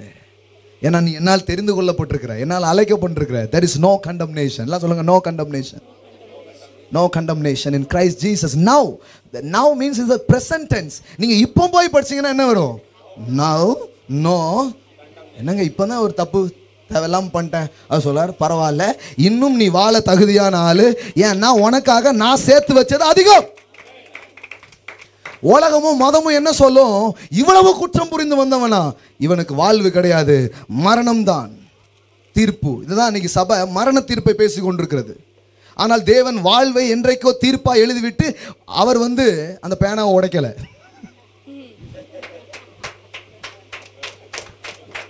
ஒரு 100 புக்காவது கொடுத்து கொஞ்சம் படிச்சுட்டு வாங்க, நான் பேசுறதை கேட்கன்னு சொல்லணும்னு நினைக்கிறேன். ஹலோ, நீதிபதிகள் தீர்ப்பு எழுதும்போது என்ன பண்ணுவாங்க? மரண தண்டனை தீர்ப்பு எழுதும்போது என்ன பண்ணுவாங்க? இனி ஒரு நாளும் இந்த மாதிரி தீர்ப்பை எழுதக்கூட என்ன பண்ணிடுவாங்க? அது ஒரு sentimental, it's not idiot, it's a good. அதை என்ன பண்ணுறாங்க? இந்த நிப்பில் உடைச்சிருவாங்க. ஏன்? இனிமே இந்த மாதிரி எழுதக்கூடாது அப்படின்ட்டு. பாருங்க, ஒரு நீதிபதி குற்றத்தை மட்டுமே சொல்கிற நீதிபதி உடைச்சிடுறாரு. ஆனால் அவர், என் குமாரனே கொடுத்துட்டேன், நான் உடைக்கவே மாட்டேன், நான் ஜீவன் ஜீவன் ஜீவன் ஜீவன் ஜீவன் என்று எழுதி கொண்டே இருப்பேன், எழுதி கொண்டே இருப்பேன். அதெல்லாம் சொல்லிட்டாரு, உயிரோடு இருக்கிற நாளெல்லாம் நன்மையும் கிருபையும் உன்னை தொடரும் அப்படின்ட்டு. நீ வாழ்ந்துதான் ஆகணும். ஆமென். அவர் இப்படி இருக்கிறாரு. யார் உன் வாழ்வை கெடுத்துறான்னு பார்க்கலாம். ஒரு மனுஷன் நினைச்சு உன்னை வேண்டான்னு தூக்கி போட்டா நீ வேண்டாதவளை ஆறுவியா? ஆக முடியாது. மூளைக்கு ஆகாதென்று தள்ளப்பட்ட கல்லை தலைக்கல்லாக்குவேன். அதனாலதான் ரிஜெக்டட் ஃபீலிங்ல இருந்து நீங்க வெளியே வர முடியும். இதை புரிஞ்சுக்கும் போது, நான் தள்ளப்பட்ட ஒதுக்கப்பட்டுட்டேன். ஏங்க, ஒரு ஆளுக்கு நீங்க அழகா இல்லாதனால நீங்க அழகே இல்லாத ஆள் கிடையாதுங்க.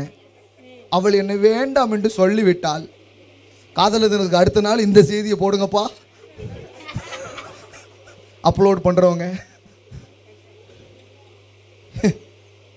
அவள் அல்ல உன்னை உண்டாக்கினவர் அவர். அவர் சொல்றாரு, நீ என் பார்வையில் அருமையானபடியினால் கனம் பெற்றாய், நான் உன்னை சிநேகித்தேன் என்று சொல்லுகிறார். நான் உன்னை சிநேகித்தேன் என்று சொல்லுகிறார். நானும் உன்னை நேசித்தேன் என்று சொல்லுகிறார். எல்லாம் சொல்லுங்க, நோ கண்டம்னேஷன். யாருமே வாழ தகுதி இல்லைன்னு சொல்ல முடியாது. யாருமே உங்களை தகுதி இறக்கம் பண்ண முடியாது. எல்லாம் சொல்லுங்க, யாரும் என்ன தகுதி இறக்கம் பண்ண முடியாது. கம்பெனியில் உங்களை டிஸ்குவாலிஃபை பண்ணியிருக்கலாம், வாழ்க்கையில் உங்களை யாரும் டிஸ்குவாலிஃபை பண்ண அவர் விட மாட்டார். ஆமென். இவள் சாக வேண்டும் அப்படின்னு சொன்னாங்க. கல்லை தூக்கிட்டு இருந்த அன்றைக்கு யூத மத தலைவர்கள், இவள் சாக வேண்டும், இவள் சாவுக்கு பாத்திரல் என்று கல்லை தூக்கிட்டு நின்னாங்க. கிறிஸ்துவண்டை நின்றுட்டு இருந்தாங்க. விபச்சாரத்தில் கையும் களவுமாய் அவள் பிடிக்கப்பட்டால் ஆகால் இவள் சாக வேண்டும். நீ பிடிக்கப்படல, அதனால வாழ்ந்துட்டு இருக்க. ஹலோ, நீ பிடிக்கப்படல, நீ அம்பிடல, இவ்வளவுதான். ஆனா இவன் என்ன பண்ணிருக்கிறா? அம்பிட்டதுனால இவன் மேல என்ன பண்ண போற? கல்லை தூக்கி போட போற. அண்ணா நீ உட்கார்ந்து எழுதிட்டே இருந்தார் பாருங்க. கீழே பல விளக்கங்கள் சொல்றாங்க. சிலர் என்ன சொல்றாங்கன்னா, எல்லா விளக்கமுமே நல்லா இருக்கு, அதனால நான் ஏத்துக்கிறேன். இவெல்லாம் ஒத்துக்க மாட்டான்னு ஒவ்வொருத்தனுடையதான் எழுதிட்டாரு. நேத்தைக்கு நீ அப்படின்னு கல்லு கீழே போகுது, வேண்டாம். அந்த ஜன்னல் பக்கத்துல வேண்டாம், செல்போனை போட்டு கிளம்பிட்டான், நோ நோ அப்படின்ட்டான்.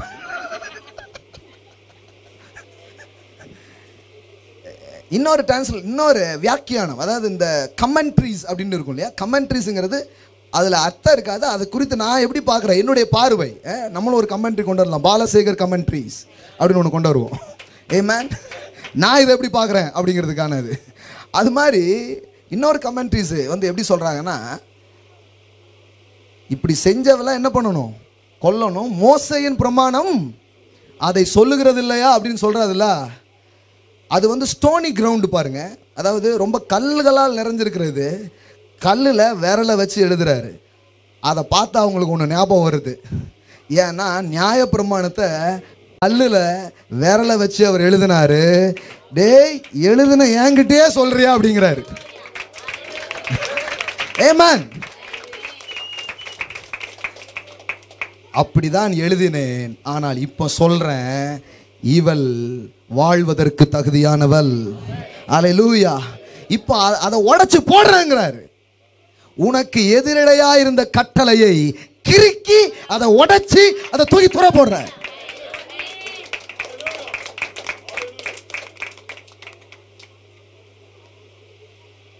நீ சாகணும்னு நியாயப்பிரமாணம் சொல்லுச்சுன்னா உன்னை வாழ வைக்கணுங்கிறதுக்காக நியாயப்பிரமாணத்துக்கு கூட தூக்கி தூரப்படுவேங்கிறார். ஐயோ what a love my friend. நீ வாழணுங்கிறதுக்காக சட்டத்தையே மாத்தலாங்கிறாரு. உனக்காக தான் சட்டமே அன்றி சட்டத்துக்காக நீ கிடையாதுங்கிறாரு.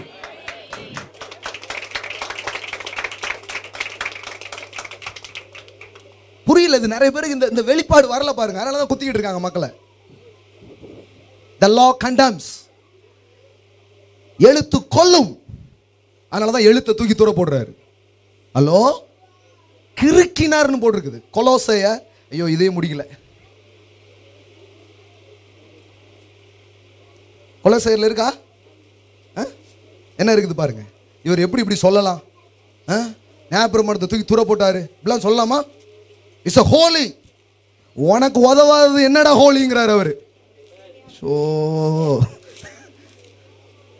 ஆண்டவரே இவர்களுக்கு மன்னியும், இரக்கமாயிரும் கர்த்தாவே. கொலோசையர் வாசிங்க எல்லாம் சொல்லுங்க. நமக்கு எதிரடையாகவும் கட்டளைகளால் நமக்கு விரோதமாகவும் இருந்த எல்லாம் சொல்லுங்க. கையெழுத்தை குலைத்து அது நடுவில் இராதபடி அதை எடுத்து சிலுவையின் மேல் ஆணி அடித்து. ஆமென். ஹல்லேலூயா. என்ன பண்ணிருக்கிறாரு பாருங்க. கடவுள் உங்க பிரமாணம் இல்லைங்க, பிரமாணத்தெல்லாம் விட அவர் உங்களை நேசிக்கிறார். What a love, what a love, what a love. உங்கள் வாழ்வை அவ்வளவாய் விரும்புகிற தேவன். பிரமாணம் நல்லதுதான். law is good. பார்த்தீங்களா இப்போ என்ன இப்படி பேசுறாருமாங்க. ஓய்வு நாளில் என்ன தப்பு இருக்கு? ஆனால் உனக்கு உதவாத ஓய்வு நாள் தேவையில்லைன்ட்டார். மாடுகள்லாம் தண்ணி காட்டுற, இவன் குழியில் கிடந்தா தூக்க மாட்டேக்க, என்ன ஓய்வு நாள் அப்படின்ட்டார். ஓய்வு நாளை கொடுத்தவர் தான் சொன்னார் அதை. அதனால தான் இவங்க தலைகால் புரியல. அண்டர்ஸ்டாண்டிங் புரியாமல் இருக்கிறாங்க. என்னை அவர் தான் சொன்னார், இப்போ வேற மாதிரி சொல்றாரு. அப்போ உன்னை ஒரு அளவு உன்னை பாதுகாக்கிறதுக்காக அது தேவைப்பட்டது. இப்போ சொல்றாரு உனக்கே அது எதிராக மாறினதுக்கு அப்புறம் அது தேவையில்லைப்பா மகனே, அதை உடைச்சி தூக்கி நான் தூர போடுறேன், அதைத்தான் கல்வாரியில நான் செய்கிறேன் என்று சொல்லுகிறார். சாவணும்னு எழுதினோம்ல, நான் செத்துறேன் உனக்காண்டின்ட்டார். நான் சாவறேன்ப்பா, ஒன்றும் மாற்ற வேண்டாம், நான் வேணா செத்துறேங்கிறாரு. அதனால தான் இயேசு சொன்னாரு, நியாயப்பிரமாணத்தை அழிக்க வரல, அதை நிறைவேற்ற வந்தேன். பாவம் செய்கிற ஆத்துமா சாகும் என்று எழுதியிருக்கிறபடி நான் சாகிறேன் உனக்காகன்னு. நியாயப்பிரமாணத்தை நிறைவேற்றும்படியா கிறிஸ்து கல்வாரி சிலுவையிலே உங்களுக்காக உங்கள் சார்பாக அவர் மரித்தார். எல்லாம் சொல்லுங்க, அவர் மரிச்சார், அவர் செத்தார் எனக்காண்டி. இப்ப நியாயப்பிரமாணம் நிறைவேறிச்சா நிறைவேறலையா? The Lord demands, but His grace supply. The Lord demands, the grace supply. நியாயப்பிரமாணம் எதிர்பார்த்தது, கிருபை அதன் எதிர்பார்ப்பை எல்லாம் பூர்த்தி செய்தது. அதனாலதான் எல்லாத்தையும் செஞ்சு முடிஞ்சதுன்னு சொன்னதுக்கு அப்புறமா இயேசு சாகல. ஏன் தெரியுமா? நியாயப்பிரமாணத்தினுடைய டிமாண்டை விட கிறிஸ்துவின் பலி மேன்மையானதாக இருந்தது. ஆகையால தான் முடிந்தது என்று சொன்ன போதும் அவர் சாகல. வேற ஏதாவது இருக்காப்பாங்க? ஹலோ, இன்னும் இருக்கீங்களா யாராவது? இட் இஸ் ஃபினிஷ்டுனே அவர் ஃபினிஷ்ட் ஆயிரல. அவர் அப்படியே இருக்கிறார் சிலுவையில். அவர் யாரும் அவரை கொல்ல முடியல. அவ்வளோ ரத்தம் போயிடுச்சு. ஏன்னா அவர் ஜீவன் ரத்தத்தில் இல்லை, பிதாவின் சித்தத்தில் இருக்கு. அவர் யாரும் கொல்லல. அவ்வளோ ரத்தம் போனா செத்துருப்பான். ரத்தம் ஜீவனில் இருந்தது என்கிறது விழுந்து போன மனிதனின் அடையாளம் தான். ஆனால் ரத்தம் தேவனில் இருக்கிறது என்பது எழுகிற மனிதனின் அடையாளங்களாக இருக்கிறது. அவர் பாருங்க சாவவே இல்லை, தலையை எப்படி சாச்சு உயிரை விட்டார். மறுபடியும் சொல்றேன், உயிர் போனாதான் தலை சாயும். அதான் நீங்க பார்த்துருப்பீங்க. ஏன்னா உயிர் போயிட்டு சீவன் சீவன் சீவன் சீவன் தான் இந்த பேரில் இருக்க. அவளை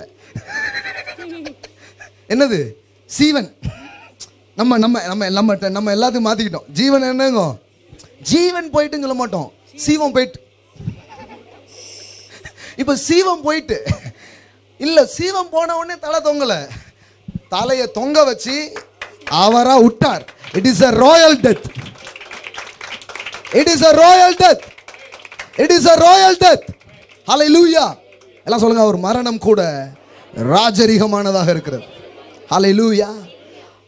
There is no condemnation. எல்லாம் சொல்லுங்க, ஆக்கனை தீர்ப்பு இல்லை. அப்போ எதிராக இருந்ததெல்லாம் என்ன பண்ணிட்டாராம், குலைச்சி தூக்கி தூர போட்டாராம். அதனால இப்போ சொல்றாரு ரோமர் 8 சொல்றாரு, தேவன் தெரிந்து கொண்டவர்கள் மேல் குற்றம் சாட்டுகிறவன் யார்? அதுல யார் பேரும் எழுத முடியாது. என்ன சொல்லுங்க, யார்? பாஸ்டர் இப்படி சொல்லிட்டார சொல்ல முடியாது, பாஸ்டரால சொல்ல முடியாது. பாஸ்டரே அவர் நீதியில பிழைக்கலையே, அப்புறம் எப்படி பாஸ்டர் சொல்லுவாரு? சொல்ல முடியாது. யார் அப்படின்னு கேள்வி கேட்கிறார் பவுல். தேவன் தெரிந்து கொண்டவர் மேல் குற்றம் சாட்டுகிறவன் யார்? தேவனே அவர்களை நீதிமான் ஆக்கினார். எல்லாம் சொல்லுங்க, அவரே நீதிமான் ஆக்கிட்டார். அதனாலதான் நீங்க பண்ற எந்த கிரியையினால நீங்க ஒன்னும் நீதிமான மாற வேண்டியதில்லை, அவர்களை நீதிமான மாத்திட்டாரு. அல்லேலூயா. அவருடைய நீதியை அற்பமாக்காதீங்க அப்படிங்கிறதான் காரியம். இப்போ பாருங்க, நீதிமான் ஆக்குகிறவர், ஆக்கினைக்குள்ளாக தீர்க்கிறவன் யார்? கிறிஸ்துவே, மரித்தவர், அவரே எழுந்தும் இருக்கிறவர், அவரே தேவனுடைய வலது பரிசத்தில் இருக்கிறவர், நமக்காக வேண்டுதல் செய்கிறவரும் அவரே. ஆமென். ஹல்லேலூயா.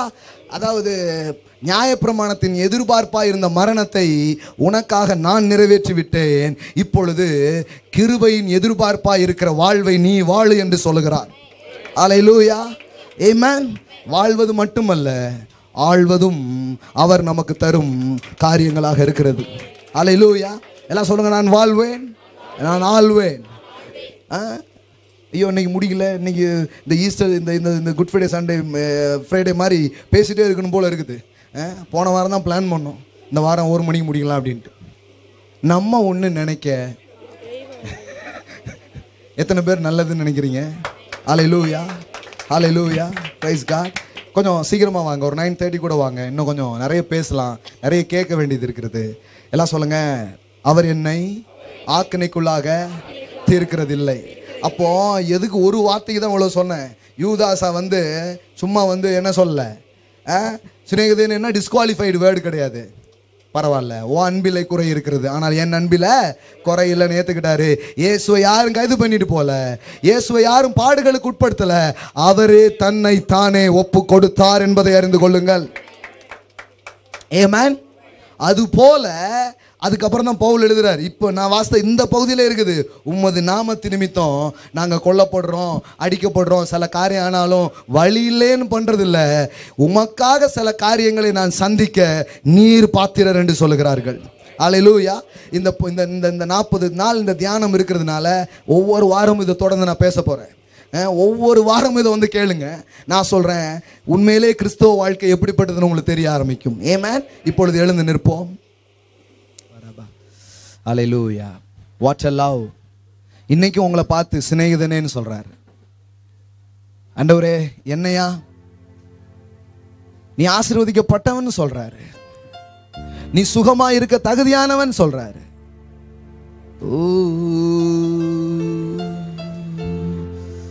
ராக்லமா சேக்லான்டாரமா ஷேகேந்தரே ஓராபா ஷாண்டுலி காரபா ஷென்டெலேபெரே. உனக்கு எதிராக ஒன்று இருக்குன்னா அதை நானும் எதிராகவே பார்க்கிறேன்னு சொல்லி எதிராக இருந்த கட்டளைகளை, கையெழுத்தை குலைத்து போட்டார். அதனால மனதார கிறிஸ்துவை நாம் தொழுது கொள்ளும்படியாய், நம் வாழ்வை அவருக்கு அர்ப்பணிக்கும்படியாய், அந்த கிறிஸ்துவை வாழ்விலே பெரிய பொக்கிஷங்களாய் பெற்றுக்கொள்ளும்படியாய் அவர் நம்மை அழைக்கிறார். சில நிமிஷம் அங்கெங்கெல்லாம் அலையாதீங்க. Let's pray. ஹல்லேலூயா. நன்றி இயேசுப்பா, நன்றி ஆண்டவரே. எனக்காக எல்லாரும் என் மேல கல்லை தூக்கி நிற்கும் போதும் எனக்காக வரிந்து கெட்டிக்கொண்டு நீர் நிற்கிறீர், வைராக்கியமாய் வந்து நிற்கிறீர்.